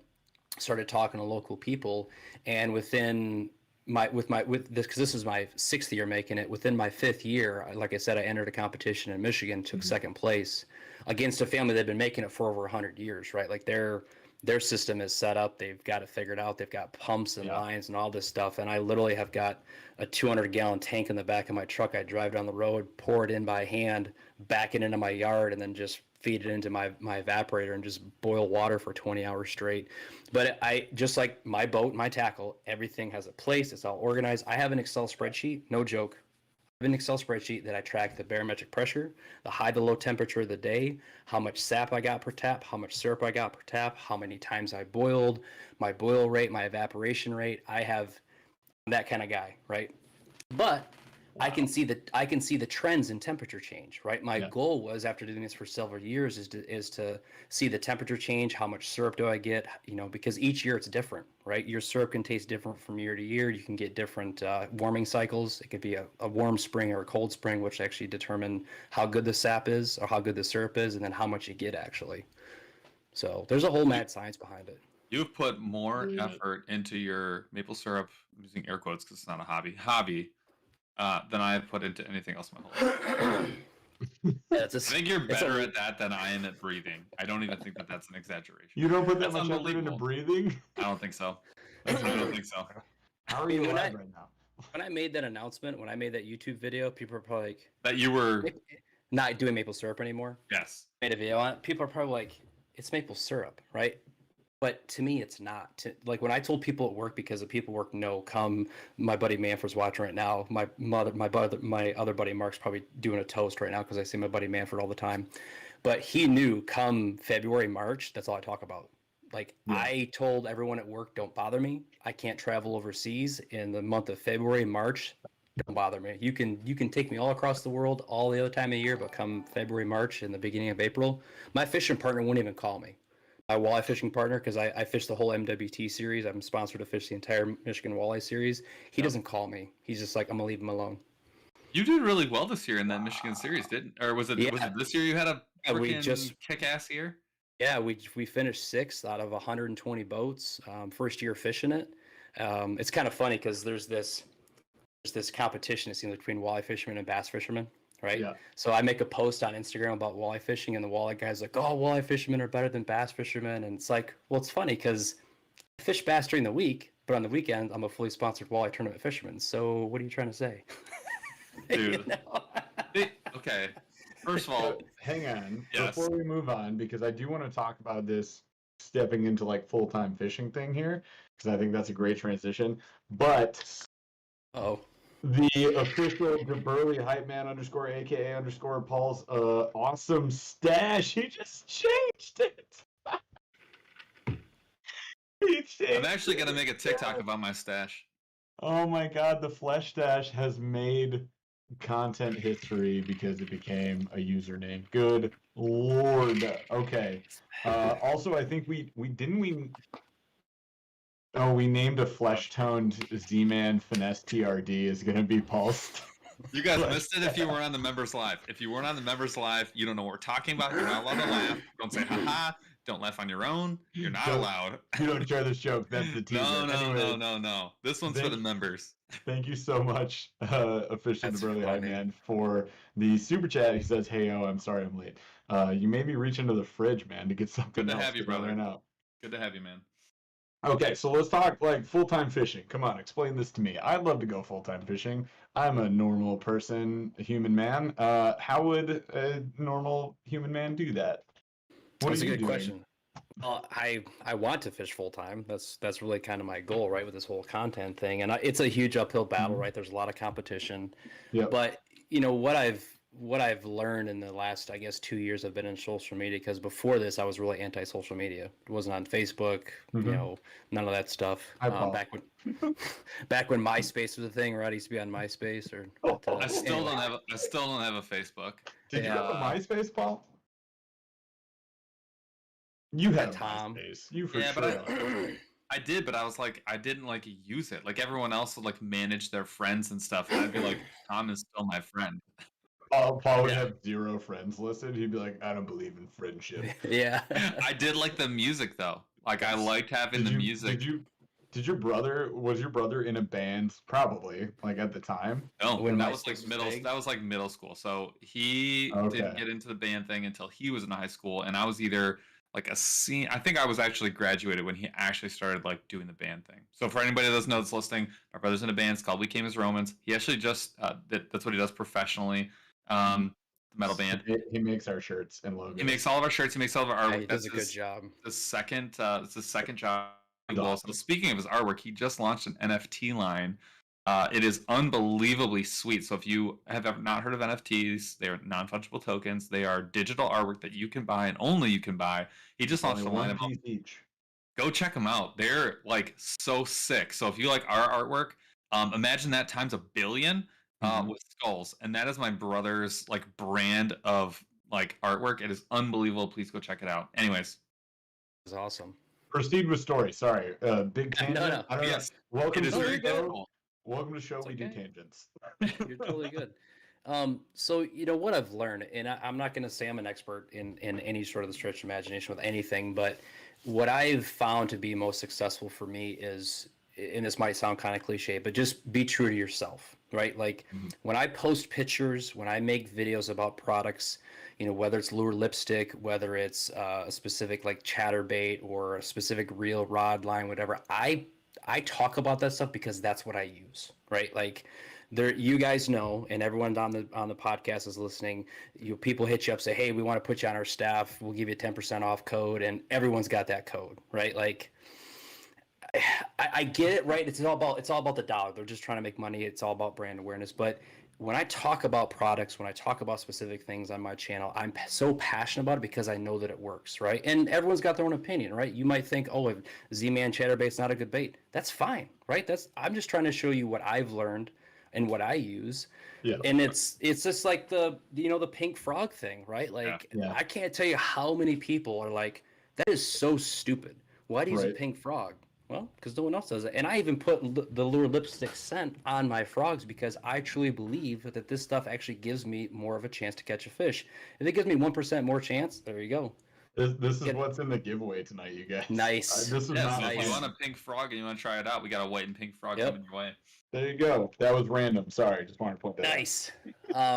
So I guess when it comes to trying to get sponsored, trying to do this full time, just stay true to yourself and support the brands, tag the brands that you believe in, right? I mean, I use a lot of the products, no joke. So I'm just going to give a shout out to Alex Rudd. He's helped me tremendously, learn as an angler. He's an absolute stick. Him and his dad are awesome guys. Him and Benjamin Nowak as well.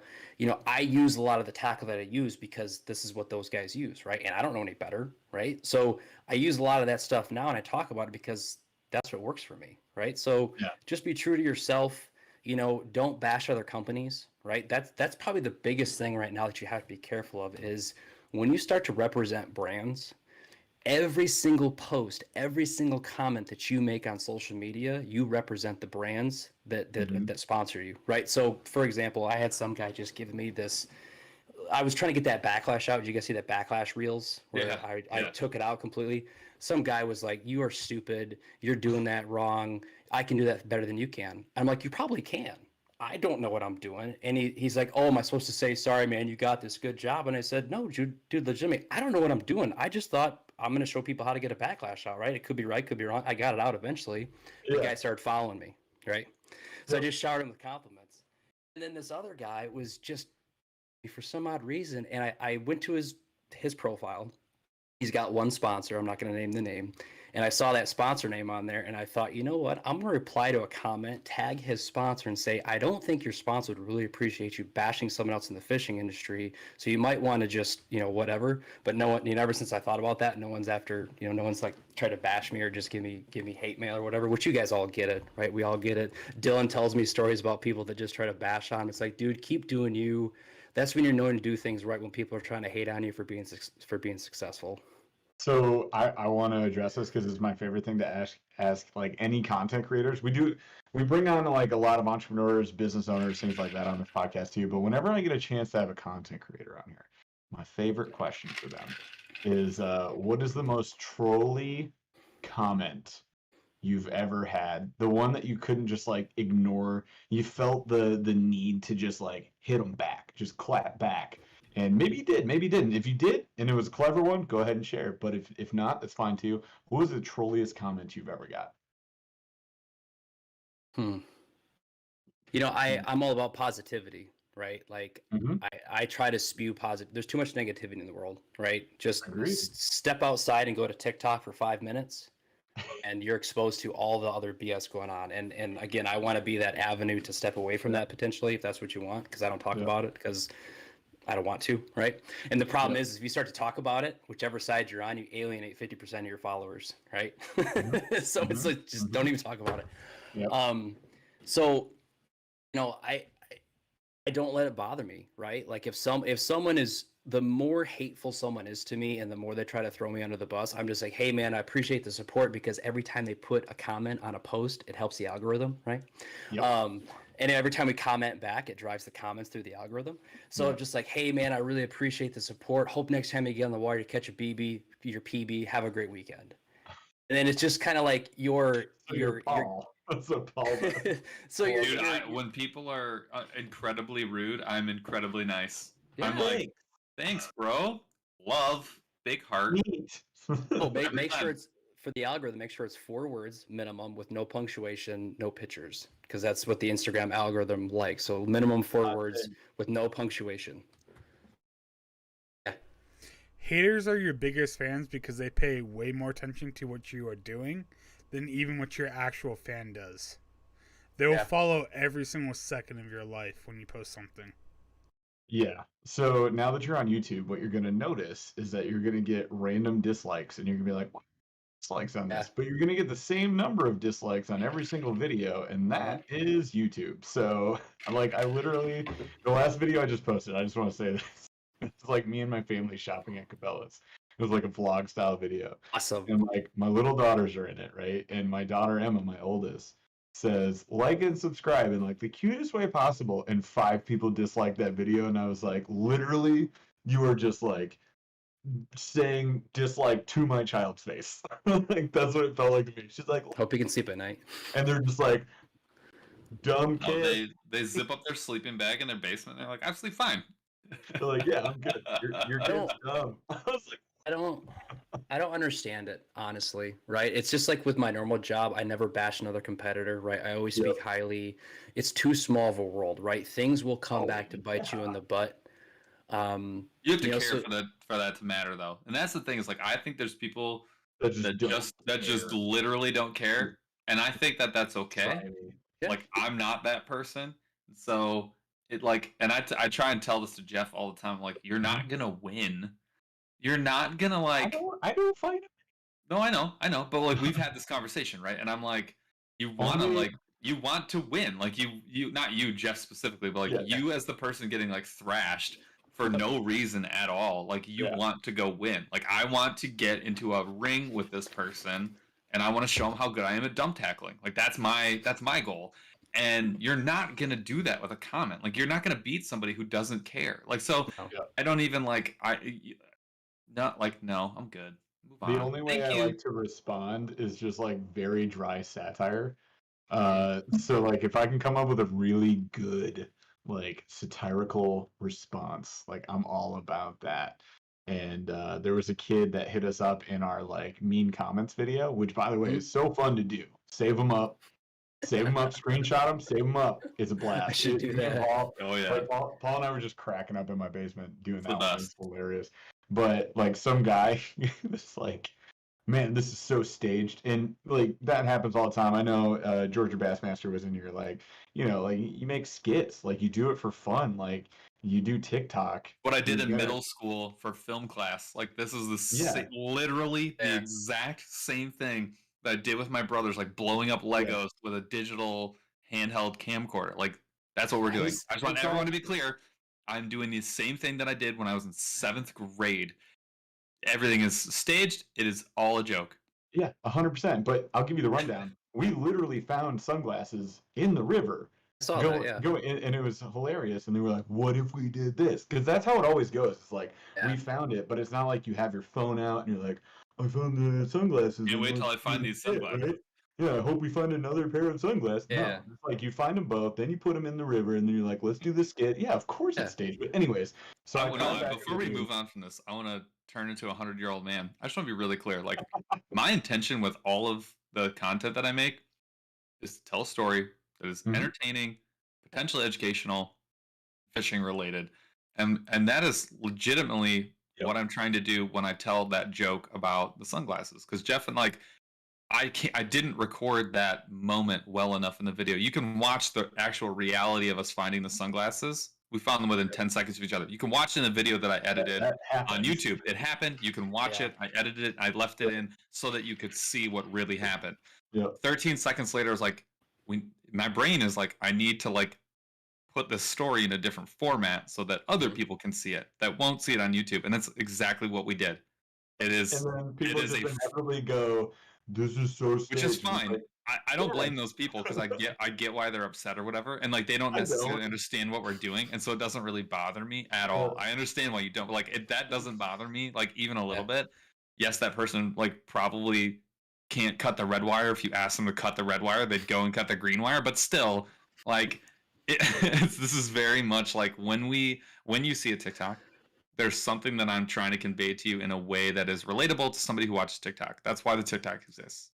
Yeah. I mean, like, I'm just saying. So it's very much like I'm making this for you in this specific way. It's just like your opinion, man. Yeah. Turn up your lighting. You're fading away. Are you dying? Are you in the Fade away, beyond? fade away. I can't die.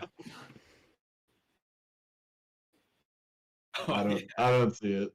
I have to figure out the lighting situation in this room. It is Your lighting is trash. it is in the last 3 months. It has been the most frustrating thing that I've ever done. Anyways, we I love digressed it. really far. Yeah, we have. So, what do we got left before we do like this draw? What do you think? I do Any want to other hot ask. topics? We hit a couple of the really big ones. The one question that I really wanted to ask, I didn't get a chance to ask, is have you always been a boat angler? Because like you talked about walleye, that's kind of a boat game, right? For most people, you're trolling. You talk about steelhead fishing. For most people, that's a boat game, at least to some degree, unless you're fly fishing. And then you've talked about having the John boat and then upgrading to the nitro. So have you always been like a boat guy? Has that been the shtick? No, actually, the Nitro is the very first boat that I've actually owned.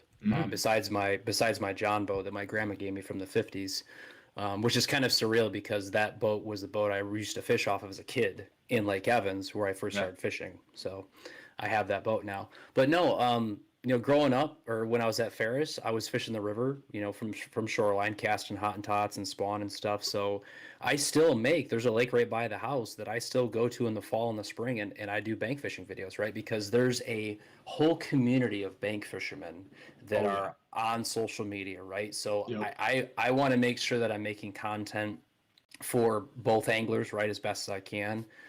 Because there's the stigma like, oh, you can only catch big fish from a boat, right? To get the biggest bass, there's a commercial out there. To get the biggest bass, you gotta have a boat, and it's like I've caught some really big bass from shore. And actually, the bass you're talking about, I caught a 7.5 pound largemouth last year, 23.5 inches long, literally next to a seawall in 2 foot of water, like in front of someone's house, right? So I flip by this little stick, and you guys are talking about full sending and not. I flip by this little stick. I'm not even paying attention. All of a sudden, my rod tip goes bink, and I reel down. I'm like, and this 7 pound largemouth just came tumbling out of the water. In Michigan, right next to shore. Yeah. Hey, everyone should know that is completely insane. That's a unicorn. That is unicorn. let me throw this Unreal. out there. I caught a 32 pound striped bass in Oklahoma from bank. It's a Stripers are huge not the stripers. same, but that's huge. Yeah. Huge striper though. Yeah, but catching a joker. 7 pound Michigan bass from anywhere is bad. It was the second largest bass caught last year per the catch and release certificate program in Michigan. That's my insane. point is made. That's unbelievable. That's I had crazy. no idea what I had, right? It was August. It was hot. I hooked this fish. The audio sucks. I had one of those like off-brand GoPros, and I'm just like yelling and screaming. So the audio, it's actually on my YouTube channel. But my father-in-law and I didn't know what we had at the time. And we got the length, we got the weight, we got a couple pictures, and it was hot. I didn't want to put the fish in live. I wanted to get her back in the water as quickly as possible. So my taxidermist, the guy that's been doing my speckled trout replicas, I show him a picture. He's like, that's the biggest bass I've ever seen in Michigan. He goes, I've been doing taxidermy for over 25 years, and you just don't get those in Michigan. And I'm like, are you serious? He goes, that's a giant for Michigan. Oh, You and then I was catch a talking 5 pound bass in Michigan, you probably have a bigger fish than most dudes in Michigan have ever caught. Yep. If you catch a 6 pound bass, you definitely have a fish that's bigger than most dudes have ever caught. If you catch a 7 pound bass and you threw it back, you're feeling like Jay right now. I know where she lives. She actually lives, kind of funny real quick. She lives in the same. Yeah, I want to get her in the spring, but my truck motor has some problems. She lives in the same place where I caught the goldfish. Did you guys see the goldfish last year? Oh, did you really? Yeah. Same place, same exact place. And this is what kills me about social media. Like, blows my mind. I've put pictures of the 100-pound tarp, the giant bread drum, my buddy's 500-pound bull shark we caught down in Costa Rica. No, I post a 6-second video of me holding a 5-pound goldfish in my hand. And I say, this is what happens when you let your goldfish go in the wild. And it absolutely blows up. I get 750,000 likes on Instagram. I gain 2,000 followers. It goes to TikTok, and all of a sudden it gets almost 1 million views on TikTok. And then I get hit up by this company that they have the thing like interesting creatures that says like, hey, we saw your video on TikTok and we want to release it to our 40 million subscribers. Okay. So I'm gonna go full-time gold fishing. So actually the Oklahoma wildlife department posted on their Facebook. Really? Yeah. That, And that they makes sense. tell you not to release your goldfish into a lake. Oh, no kidding. That totally makes sense, though. I'm gonna be honest. Like, that makes sense to me because how many videos of gigantic tarpon have you seen online? That's true, yeah. And how many 10,000? videos of gigantic bass have you seen? 1 million. How Every many day, videos of every single day, I can watch a dude catch a 7-pound bass if I wanted to. Every single day, I can watch a new video of it. Like How many videos of a H, goldfish? Blacktip H screwed you for sharks. And then goldfish is just unique. Like that's the thing about social media is you got to stand out and be unique. Like that's what's gonna pop. Because people go like, "What the heck?" That's how right? people's brains work. I mean, and there's a And that's million things. There's probably everything. I'm using air quotes right about that video that you did. I had a video like that I filmed in here for 6.3 seconds, and It's just different. you can't do it again. Perfect timing. It's like everything was every single little tiny thing was Stars align. right on that, and then all of a sudden, it's unbelievable. That's the way it goes. What was interesting, and for the other content creators out there, you know, I just want to kind of share my experiences. The Instagram family for fishing, in my opinion, is much more welcoming, right? Like more supportive. Yeah. I put that video on TikTok. I had 500 comments of people like, let it go, it can't breathe, kill that thing. It's just like all this hatred. And I'm like, Oh, people like, suck. you can go to jail for letting that thing go. I'm like, I didn't know. Like, I was, if I kill it, I eat it. I didn't know you could eat goldfish. People are like, oh, goldfish is a delicacy. I start getting emails about goldfish recipes. I'm like, People suck. what in the world's going on, you know? People are not cool. All right. Real quick before we move on to the slow rolling thunder round. That was a great story, by the way. Shout out to Mac Flanagan for the $10 super chat. Thank you so much, my friend. Cold weather is upon us. How cold does it get before you put away the yak? Great question. What gear keeps you warm?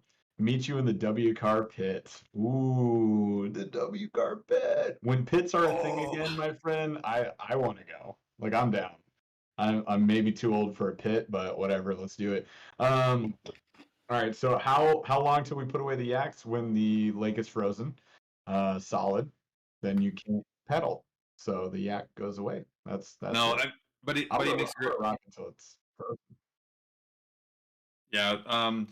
We really don't put the boats away until the water isn't safe. That's really the line is when the water's not safe. So when you get to that, like when you get to water temps that are below 50, and air temps at night that are getting into the like high 30s, that's when you're starting to toe the line.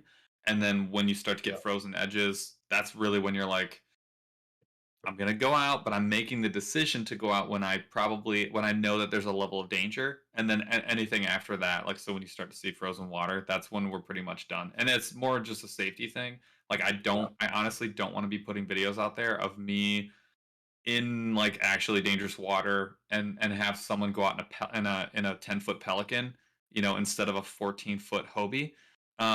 Just submerge themselves. And I'm not saying I'm like the most experienced, you know, kayaker, but like I've been in a lot of different water. I've been in a lot of really big water. I've been in a lot of really small water in a lot of different boats. So I feel very comfortable in like my skills. Again, you put someone else in a, you know, pelican and all of a sudden, you know, I'm maybe the reason someone decided to go out. So that's probably the biggest reason. But then what gear keeps us warm? Well, hang on. So I just want to point out real quick, Alex Heimberger pointed out the 120 rule is good. I heard about this last year. I actually didn't know about this. So the 120 rule is air temp plus water temp should be 120 plus, and if it is, then you're safe. It's the hypothermia rule. So if you fall in the water and air temp, the combination of the temperatures of water and air is less than 120, you're at high risk of hypothermia. Obviously, the lower it is, the higher the risk. So 50-50, right? Yeah. 50-degree water, 50-degree air, you're less than 120. Degrees. And Yeah. that's what we're talking about with the line, right? That's where that line starts to come in when it's like 40 degrees out during the day on a cold day and the water temps in the 50s. That's where you're starting to see some issues. But then you also get, David Ellers brings up the dry suit. You can also just get a dry suit. So I mean, you do that, you wear layers under a dry suit, something like that. You're for the most part safe. Don't shake your head. That's what it's for. Yeah, I know. People paddle in the Arctic, bro. Oh no, I didn't mean it from that perspective. I mean it from a bass fishing perspective. Like I'm not gonna go out in a wetsuit. You're not gonna go wear. I'm sorry. I'm sorry. Hang on. So you're telling me you're not gonna wear a polar thermal wetsuit and go bass fishing in December? In a kayak? I'm not. In a kayak. Why? Oh, you guys are going to be steelhead fishing with me at that time. Yeah, we're gonna be doing something else instead. No, I totally get it. Yeah, it's like you could definitely do the dry suit thing. Like how freaking die hard are we that we want to do that? Not that die hard. I'm sorry. I could live in a an aquatic bubble, and I could go buy a barge and fish off it. But I'm not going to do that because I'm just not going to. I just don't want to. But you do make a good point, Alex. Like yes, you can certainly wear thermal, and you can definitely do that. Yep. No, that was David Ellers. Yes, dry suit, not wetsuit. Yes, you can. Yeah, I get it. I get it. They're just thick, bro. You think about wearing layers under a dry suit, like it's wearing like a big fat garbage bag. I don't know. You're getting to the next part of that question, which is how do you stay warm? We've actually done a couple episodes on this. So layering, especially if you're kayaking, layering actually becomes incredibly important. It's easy to wear bibs with shorts underneath and a heavy jacket and a hoodie or whatever. When you're kayak fishing, it's a little bit different because I've got to like kind of at the drop of a hat, like go pedal for 30 minutes or whatever. So I'm actually kind of like a 3 to 4 layered type of person. And my top layer is just waterproof, lightweight, just to keep rain off me or snow off me if that's what I'm doing. The second layers are usually 2 layers, thin sweatshirt, and then a heavy sweatshirt over that. Same with pants. That's like on like the coldest of the cold. And then the lowest layer is usually like wool if you can afford it. And the higher quality, the better.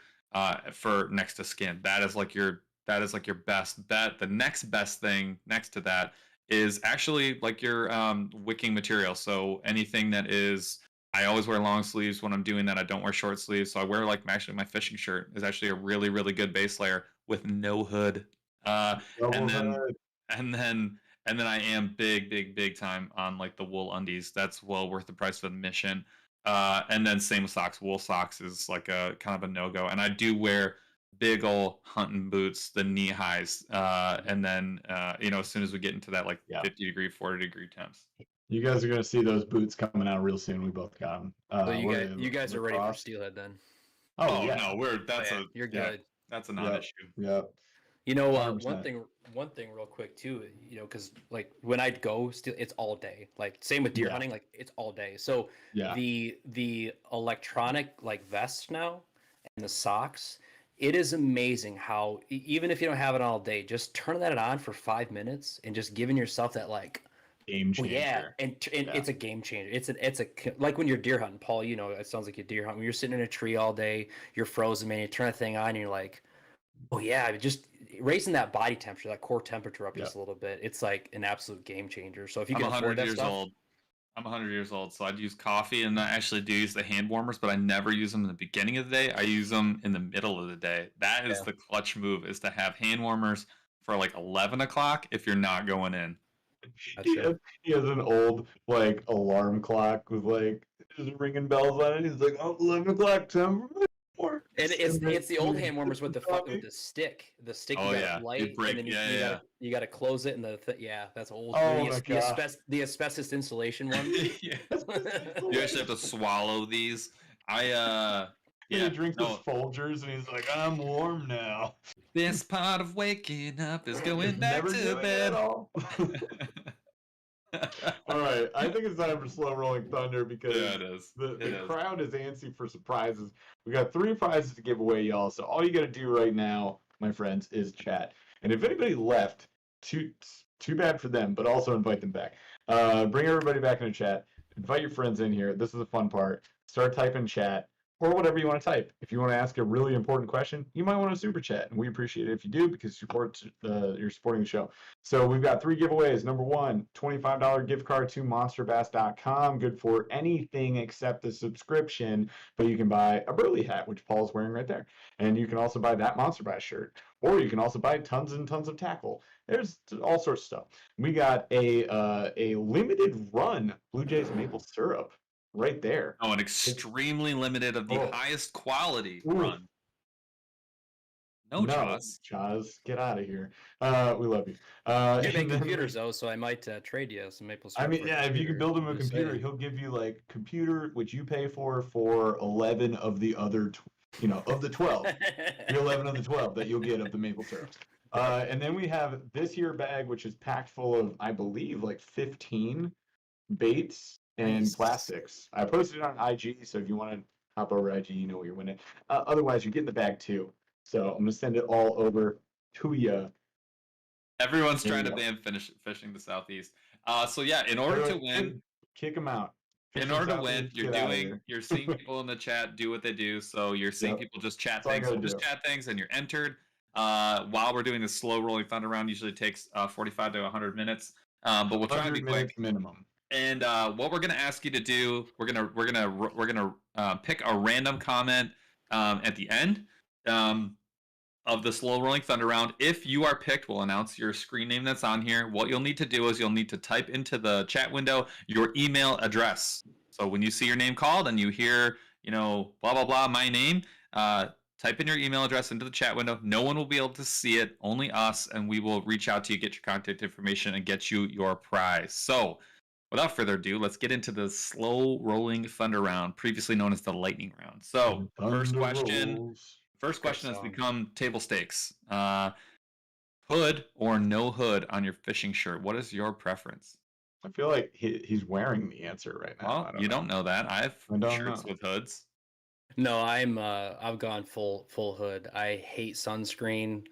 You guys see it in some of my videos. I wear the gloves. I hate sunscreen. I got sun poisoning in Virginia quite a few years ago, so I throw the hood up, the face mask, the sunglasses, everything.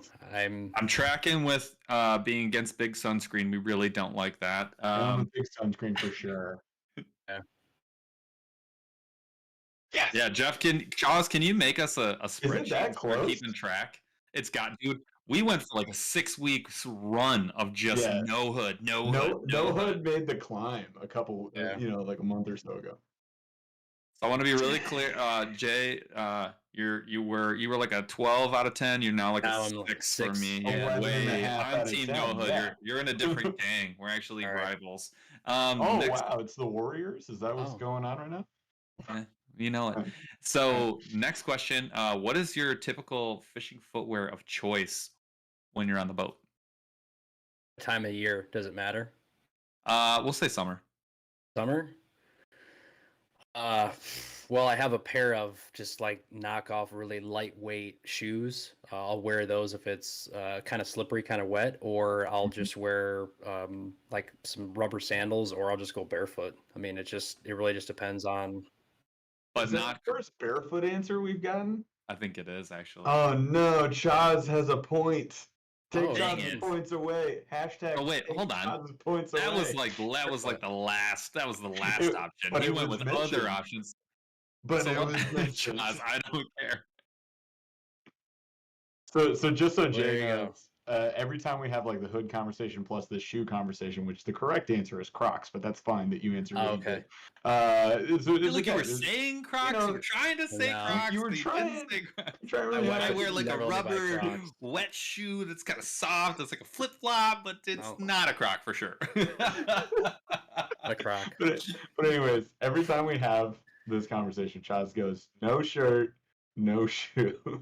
That's his jam. Yeah. Yeah. So basically, according to Jeff and Paul, I fish naked. Yeah, it's true. It's true. You do. So we've added another Chaws related question here. So, what is the best Halloween candy? Well, this is my wife just bought some of these for my birthday. It's perfect. Oh no. No, she loves candy. She loves the pumpkins. She loves the pumpkins. That We is just the heard correct about that. answer. Came up Yeah, last week. Eric she Piker loves from pumpkins. Bio Bates is a big pumpkin fan. No, mine is Reese's peanut butter cups. What size? What size? Well, my wife just bought me a bag of the pumpkin size, so I'm just eating the pumpkin size. Those are the now. absolute. So I want to be very, very clear here. God. Reese's large is garbage, has become garbage over time. So the OG Reese's cups are trash. The Reese's mini ones, the smaller ones, better, but still you can get a bad bag. The best, hands down, not close, willing to go. I'm really going to the mat on this one. The Christmas tree, the Halloween pumpkin, the Easter egg, because they're fresh. Because they're fresh, they're 10 times better than all of the other Reese's that are out there. So really quick story. When I was out Jeff. traveling a lot, I went to Hershey, Pennsylvania, and I didn't realize that Hershey was Hershey, Pennsylvania, right? So Yeah, I went to this machine shop. I went to this machine shop, and I'm up working with some of these engineers, and there's this giant bowl of Reese's peanut butter cups in the middle of this engineering room, and I'm kind of like, and this one engineer, she walked up to me, she says, Jay, you don't by happen to chance like do you like Reese's peanut butter cups? I'm like, What a troll! I'm like, is a frog's butt watertight? Yeah. So she was watching you just go like, yeah, I'm like, just side eyeing those. just like Reese's, I'm like she's sliding. you know, by chance like Reese's, you wouldn't like these, and then she throws them away. Yeah. So she says, well, those are actually fresh just from today. I'm like, what do you mean? She says, my father is an operations manager at Reese's, and he gives me fresh Reese's peanut butter just that day. Life changing. That would be There's freaking nuts, dude. comparison. So I do want to make a quick argument for the cups, please, because if you guys don't punch the peanut butter section out of the cups, Oh yeah. then you're missing out, because that's essentially what the pumpkins are. They're just without the edges. You punch the cup out, then you got the little hole, right? But it's more. You It's make more little about Reese's the, goggles. yeah. It's more about the quality of the peanut But butter. if you and got them chocolate. fresh from Hershey's, Yeah. Oh Pennsylvania, no. which If I've you could been get to, fresh it's cups pretty OG, crazy. if you could get Yeah. fresh OG cups, I wouldn't eat anything else. 100%. But you can't. They're all like 6 months old, and they're all balloon chocolate. I used to buy chocolate. I know this is trash. It's garbage. You take it back. You're So garbage. so on this Reese's peanut butter, so I eat it just like this. This is hilarious, okay? So say this is a Reese's peanut butter cup. I hold it on the edge and I bite all the outside edge off. Oh, Get rid And of then the trash. I have like one piece left and I just bite it. Yep. Okay. I love That's it. how I That's eat like- my Reese's It's peanut weird. butter I cups. appreciate Straight the out. challenge. So I actually do what Jeff does, which is I'm trying to get the middle out, and then I'm trying to like preserve the garbage ring. So there.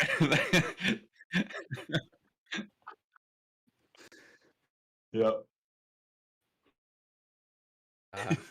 The creek crawler just goes, if you don't lick the chocolate off the wrapper, we can't be friends. I do. Trust I me, so do. Don't waste not, want not. We My guy. all do this. Don't worry, brother. All right, great discussion. Wow, we've gone down that rabbit hole. What is the last movie that you saw in the movie theater? Ooh, that's a crazy question. Yeah, Oh, I know wow. my It's a answer. dystopian future question. I'll go while you guys are thinking. So, Star Wars, the one that doesn't count, No. with the chick in it. That was the last movie that I saw, and it was horrifically bad, and I'm still upset Yeah. about it. That's the last movie I saw in theaters. What a mistake you've made. I know. Well, but I didn't know. You idiot. Okay. You moron. I don't know what episode it was. It doesn't count. It's not. So Yeah, with Ray, it's not canon. It's trash. I think mine was Endgame. I don't think I watched anything fresh as of 2020. I don't think I went to see anything, unless it was maybe a John Wick movie. It was Wait, either Endgame was your last one? the last couple movies I remember seeing in theaters was like Endgame, Deadpool Episode 2, regret. Oh my Episode god. Regret, Star Wars Episode Regret. Welcome to the end of our club. Okay. Mine Dude, is The what? Nun. The Nun. You saw The Nun in theater? Wow. That's messed Well, up. my fiance hates scary movies, so I took her to go see that. Chicken fried steak says chat hood Reese's Pieces. Episode regret. Marvel Infinity Wars. Would I win? Oh, You're pretty close, my. man. I'm That's looking. funny. I actually did a Google search, no joke. I can't even remember. Like I'm movies in pretty sure... 2019 because I didn't go in 2020 because I was That's during what I'm Maple, saying. like Yeah. everything shut down right during maple syrup season. So Oh, yeah, good point. I was okay with that. Right? You weren't doing anything. Endgame was like 2019. It wasn't 2020. Yeah, I think so. 2019. Yeah, it would have been like the end of 2019. Yeah, so for me it was The Nun. I think that was like I think 2018. And I flew down to Oklahoma because this is when I was still in college to visit my fiance because she moved down here. You're like, hey, you want to watch a terrible horror movie? No, I didn't tell her anything because she's very scared of horror movies. So you took her to that. But the thing was, like, this was is a full service like IMAX theater. Oh yeah. And it was in IMAX, right? So I got a drink while she got terrified for her life. Sounds god awful. All right, Sounds Blue Jays. While you keep looking one up because I want your answer. While you're doing that, this is my favorite question. This one's staying on forever. What is the most used app on your phone that is not work related or social media related? No. There are no other apps. I don't know. It's Moon Blast. What is it? What is it? Balloon Blast? Moon Blast. Toon Blast? Oh no, you fell for the ad that everybody gets. Yes. This is It's the only awesome. one I got left. It's the only one I got left. I love it. You were like 700 YouTube videos watched in, and you were just like, let's see what this Toon Blast I love it, is dude. about. I think that's You've seen great. it. Well, when I'm deer hunting, right? Like I just wanna get away. So I'm just gonna like for sure. pop some. No one. buttons. Just There's no play- judgment here. There's no judgment here. Yeah, Mine's a reading app. Don't Okay. mistake my joking for judging. No. Yeah. So related to Audible. Endgame, Okay, Audible. related to my last question, Mhm. well, to Jeff's answer to my last question, who is the best Avenger?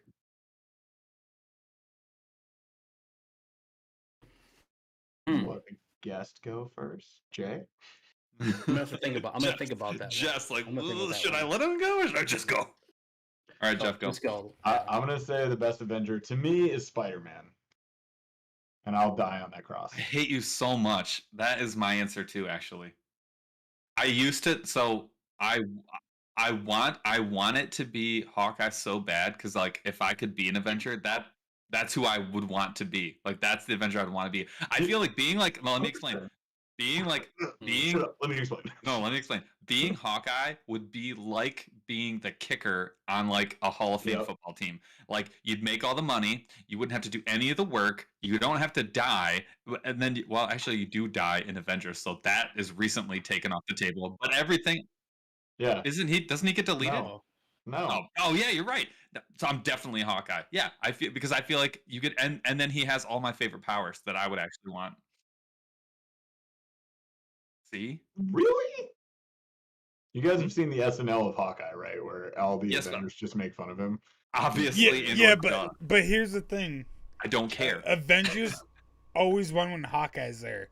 The one time he wasn't there, they lost. Touche. Thanos And did his snap. but Spider-Man is hands down. Spider-Man wasn't. Spider-Man's there hands either. down the best. Yeah, he's the best. It's not close. Well, Well, it is close, but it's Spider-Man. Spider-Man. My second would be Iron Man, which I saw some people putting in there. Yeah. Iron Man's pretty fantastic.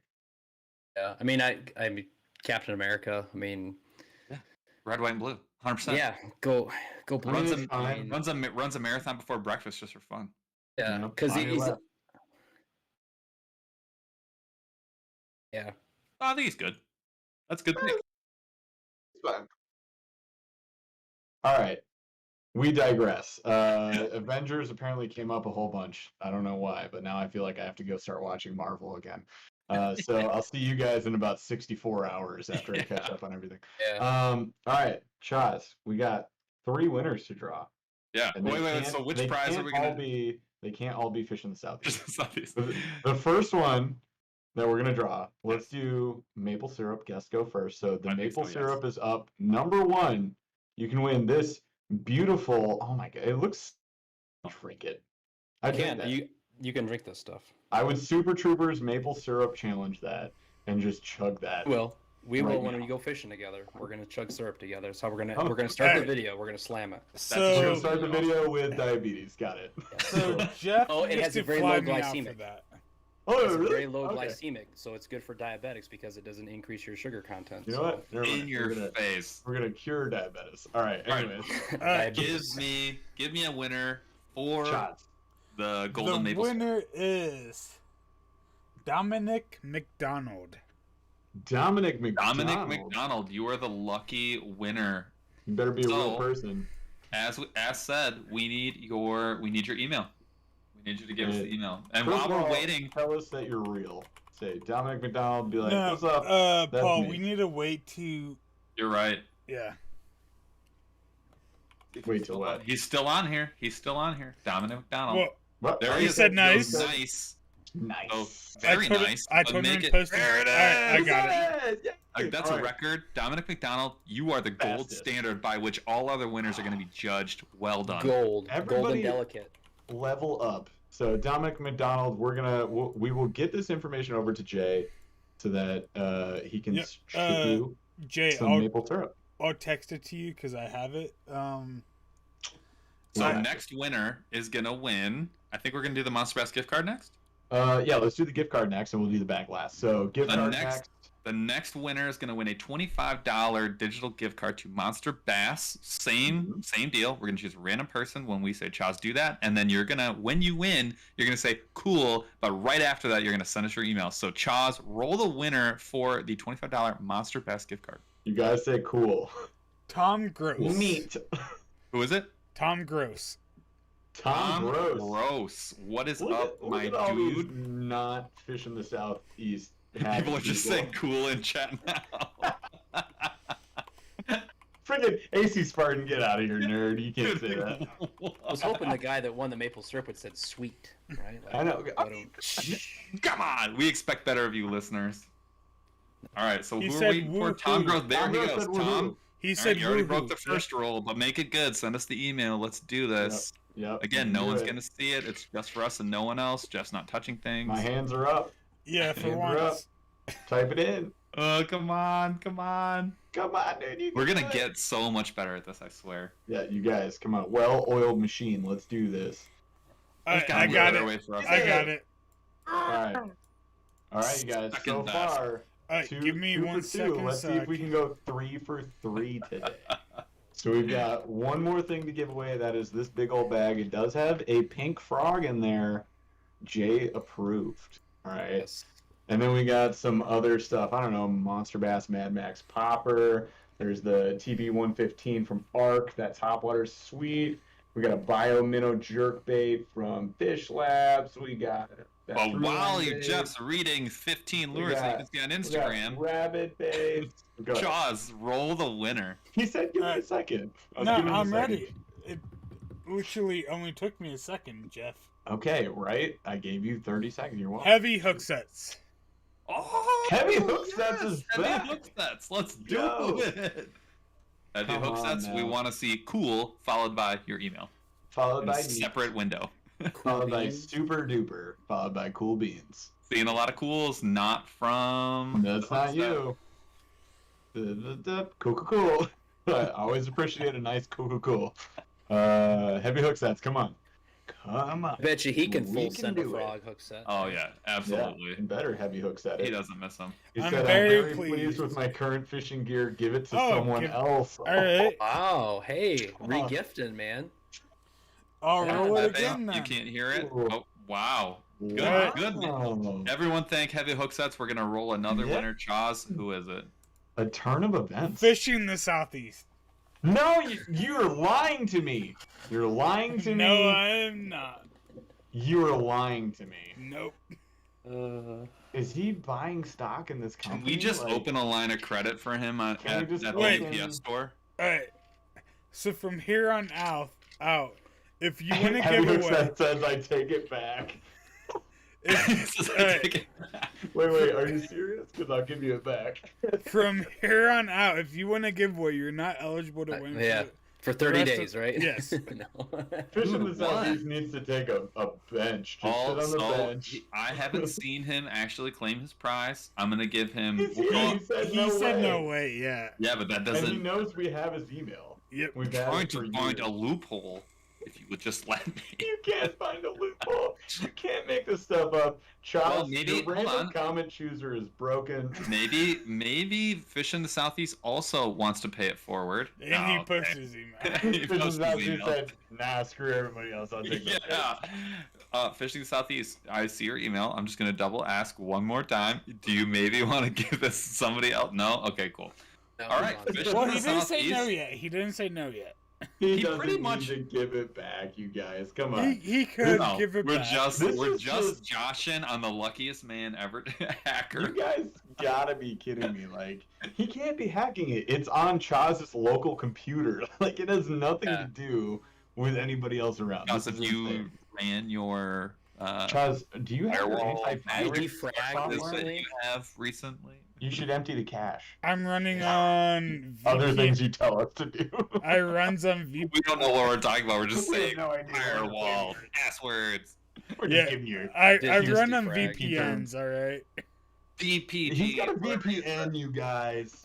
I can't help VPN that. and Fish in the Southeast has just been winning these things. Yeah, it's not just us either. He's hacked everybody. He's got Devos. He's probably winning Monster Bass. Like, did you win the lottery yet, dude? Like, all I'm saying is, win the lottery. Donate 20. Password 123.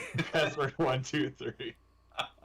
Look, Fish All in the right. Southeast. I know you're not old enough to buy a lottery ticket. Tell somebody to buy a lottery ticket for you. You pick the numbers. You're gonna win. I would like you to donate $10 million to the Burly Fishing Podcast, and we will make sure you win every single week. But also, we get to go full-time fishing. So we'll share, we're gonna share with Blue Jay Outdoors. Like, there you go. Prowl goes turn it Yep. off, turn it on again. Wait, do I get Yep. shared with in this Unplug it, situation? plug it back in. Yeah, Chaz, you get at least 500 of those $10 million. Like, Alright, we at got. least. We're Better, gonna do better it. than I got before. All right. All right, y'all. All right, you guys. Are we ending the show? We're gonna end the Yes, show. we're calling Fish in it. the Call it. Southeast, you freaking nerd! I can't believe you. You're gonna get your prize. So we'll ship you guys out all these prizes as soon as we can. We got your emails. We're gonna take care of you. Thank you so much for watching again on a Thursday. We're gonna be back again next Thursday, 8 p.m. Eastern. Just put it in your calendar. Just come on back. It's a Reminder. blast. You know? Yeah, put the reminder in. Don't miss this thing. It's so fun. Other than that, you guys, if you like the show, be sure to subscribe, smash a like, and share this with your fishing friends. Again, TM, T-Less Fishing. And then next week, do we have anybody on next week? Yeah, some guy who invented all the striking baits that Rage Is he Tail cool? had. Literally gonna be Is he a one of neat the, dude? assuming I can get him onto the Discord, it is going to be legitimately one of the shows that I am the most excited about. Steve I'm- Parks. Steve Parks, you probably don't know his name, but he is the head of Rage Tail, and he Mhm. is an unbelievable human being who's done some unbelievable bait work with Strike King, obviously with Rage Tail, and we met him at ICAST, and it was an amazing time, and we are really excited to have him on the show next week. So Yeah. real quick, speaking of Rage Tail, I caught that 7.5 pound largemouth on a structure bug, peanut butter and jelly. So There you go. That's So, you it. know. And by the way, before we close out, we got to give a shout out to you, my friend. Thank you so much for the time today. So where can everybody find you at? So Instagram, I'm posting daily on Instagram. So it's Blue Jays Outdoors. And then on YouTube, it's Blue Jays Outdoors as well. I post 2 new YouTube videos a week every Tuesday, Thursday at 4:30 p.m. I play around on TikTok a little bit. Again, Blue Jays Outdoors. And then anything you see on Facebook is just coming from Instagram. So like I said, if you guys want to be able to step away from all the craziness going on in the world and just talk fishing and see a bunch of pig frog videos and stuff, I mean, that's what it's all about, is just sharing and helping everybody as much as possible. So And I giant really goldfish. enjoyed it. Giant goldfish. Did you guys see the lamprey eel we caught? Yes. I did, Yes. I got another reels. Dude, that thing was like no Yeah. joke. It was like 20 plus inches. Yeah. I've never seen one that big. My fishing partner actually, he snagged a sucker by accident in 40 foot of water, snap jigging for a walleye, and then Yeah. he actually hooked it, and that fell off the fish, and then we netted that thing, and it was like, you guys ever seen Dreamcatcher? Yeah. Dude, I Duddits, or whatever. Or, Yeah. Hello, Mr. Gray. That, yeah. Great movie. I love that love movie. It really is. Dude, before you move on from that movie, the thing that stuck with me from that movie is the concept of your brain being a file cabinet, like a room full of file cabinets that you can't And they're keep all things in their heads. I try and Yep. explain things to my wife, like my ADHD is bad, and I will get to a point where she'll tell me something important. I'm like, I'm out of cabinet space. Like, this is gonna not make it She's like, into a file. I'm really sorry. I'm out of space. I don't have a I don't have a spot. I don't have a spot for this, and that came from that movie. Nice. Great nice. reference. But no, I really appreciate the opportunity, guys. I truly look up to you guys. You guys are an inspiration for the social media side and the fishing side. And I truly, we are going to go steelhead fishing this fall. It's going to happen. I would love to take you guys. I'm going to take Dylan over there for the first time. And then also Nate from Ragtops and Mike. Is it Fishing with Mike or I forget his name now. He just got on Sixth Sense. Oh, sweet. Yeah, Chaz, totally come over here on your own. But it's just, like giving back, right? Like that's, I want to help experience people this. I've done it for a long time. So yeah, it's going to happen. It's going to be epic. No doubt. Well, thanks for being here, man. This is a ton of fun. If you're not following Blue Jay Outdoors, you should be. So if you're listening to the podcast, if you're on the show right now live, it's in the chat. Thank you, Chaz. But we really appreciate your time. We appreciate that you're from Michigan. You're just doing awesome stuff. So thank you so much for sharing the passion with us tonight. It was awesome. High five from the Mitten State. We're here. Point where you're at. You're there. I'm like over here. I'm in the same place as Jeff on his hand. Yep. All right. We love you guys. We will see you next Thursday. Yeah, Chaz, you're not there. All right. Have a good one, guys. Thanks again. Chaz, take us out of here.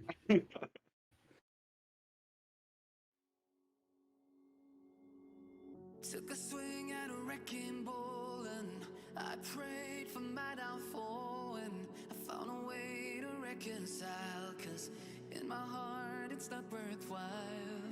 It's a bloody battlefield where some go down, others heal. In the end it's all the same. All you can do is play the game. Oh, do we say goodbye? Refuse to question why. I'm sad to say I'm sorry, so lie. Pretend that you're okay. Swear that you will stay. Keep trying for one day. I'm sick of all these lies. Don't care if I capsize. There's nothing left for me to hide. Don't wanna live a lie. Too many lows, too many highs. Too many things to criticize. And so I leave it all behind. Don't wanna live a lie.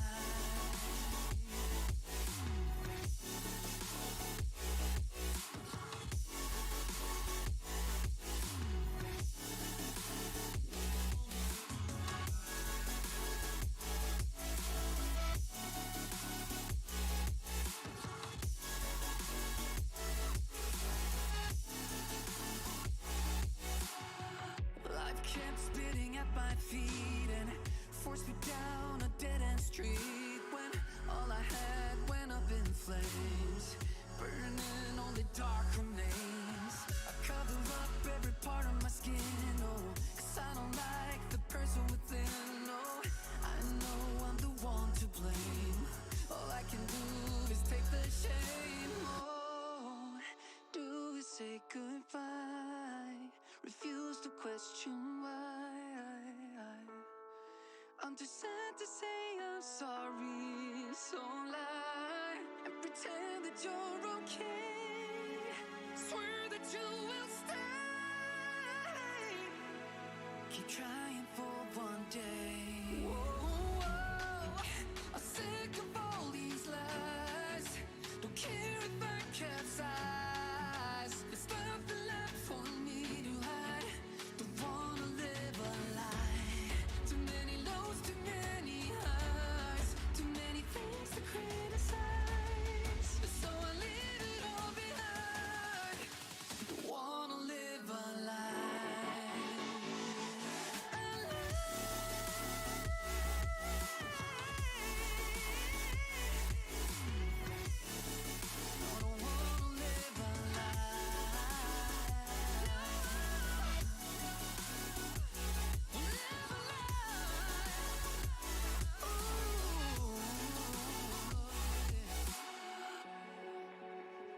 wreck of all these lies.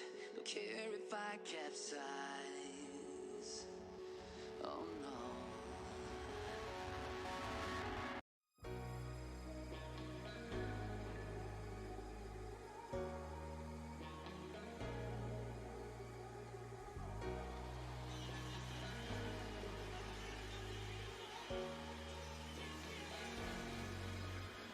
Got enough of every melody, they all sound the same.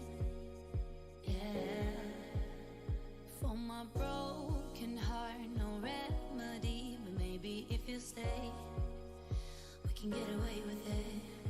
'Cause you make me love my imperfections, answer all my questions, just to show me what's on the other side of inhibition. No apologies, my baby. I do you do 'cause I'm feeling so good.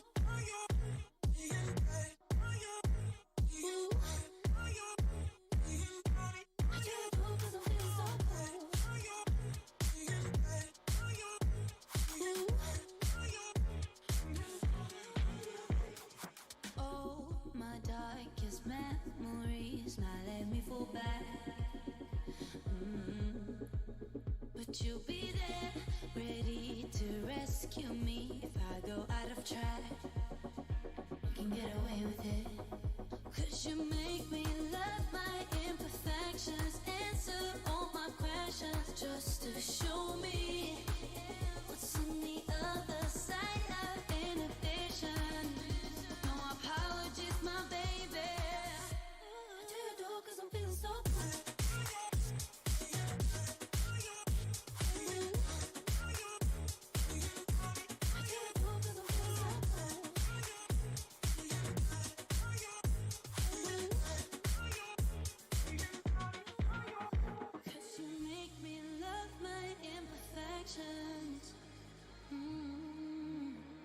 Yeah. What's on the other side of inhibition? Ooh, I do you do 'cause I'm feeling so cool.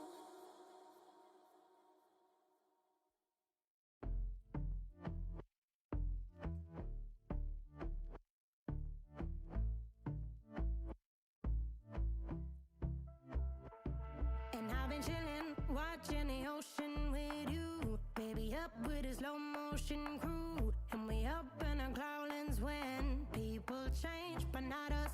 And we just chillin', kicking it, kissed by the sun. Could be soaked to the skin in the monsoon. I know she got the good vibes when seasons change, but we're the same. Even if I lost all my money, the zero runs deep, honey. And I don't need to speak a single word, 'cause you got me holding, holding. Even if my jokes aren't funny, my tongue tied up on it. And I don't need to speak a single word, 'cause you got me holding, holding.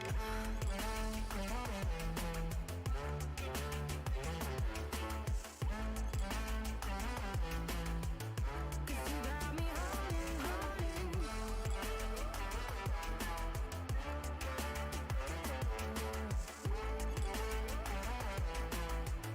Cause you got me holding.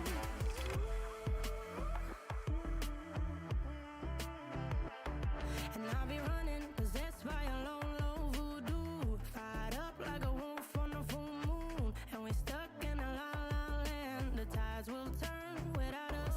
And I'll be killing time like I might be a cartoon. Take it in real life like haiku. I know we got the good vibes when pieces fall right into place. Even if I lost all my money, the zero runs deep, honey. And I don't need to speak a single word, 'cause you got me holding, holding. Even if my jokes aren't funny, my tongue tied up on it. And I don't need to speak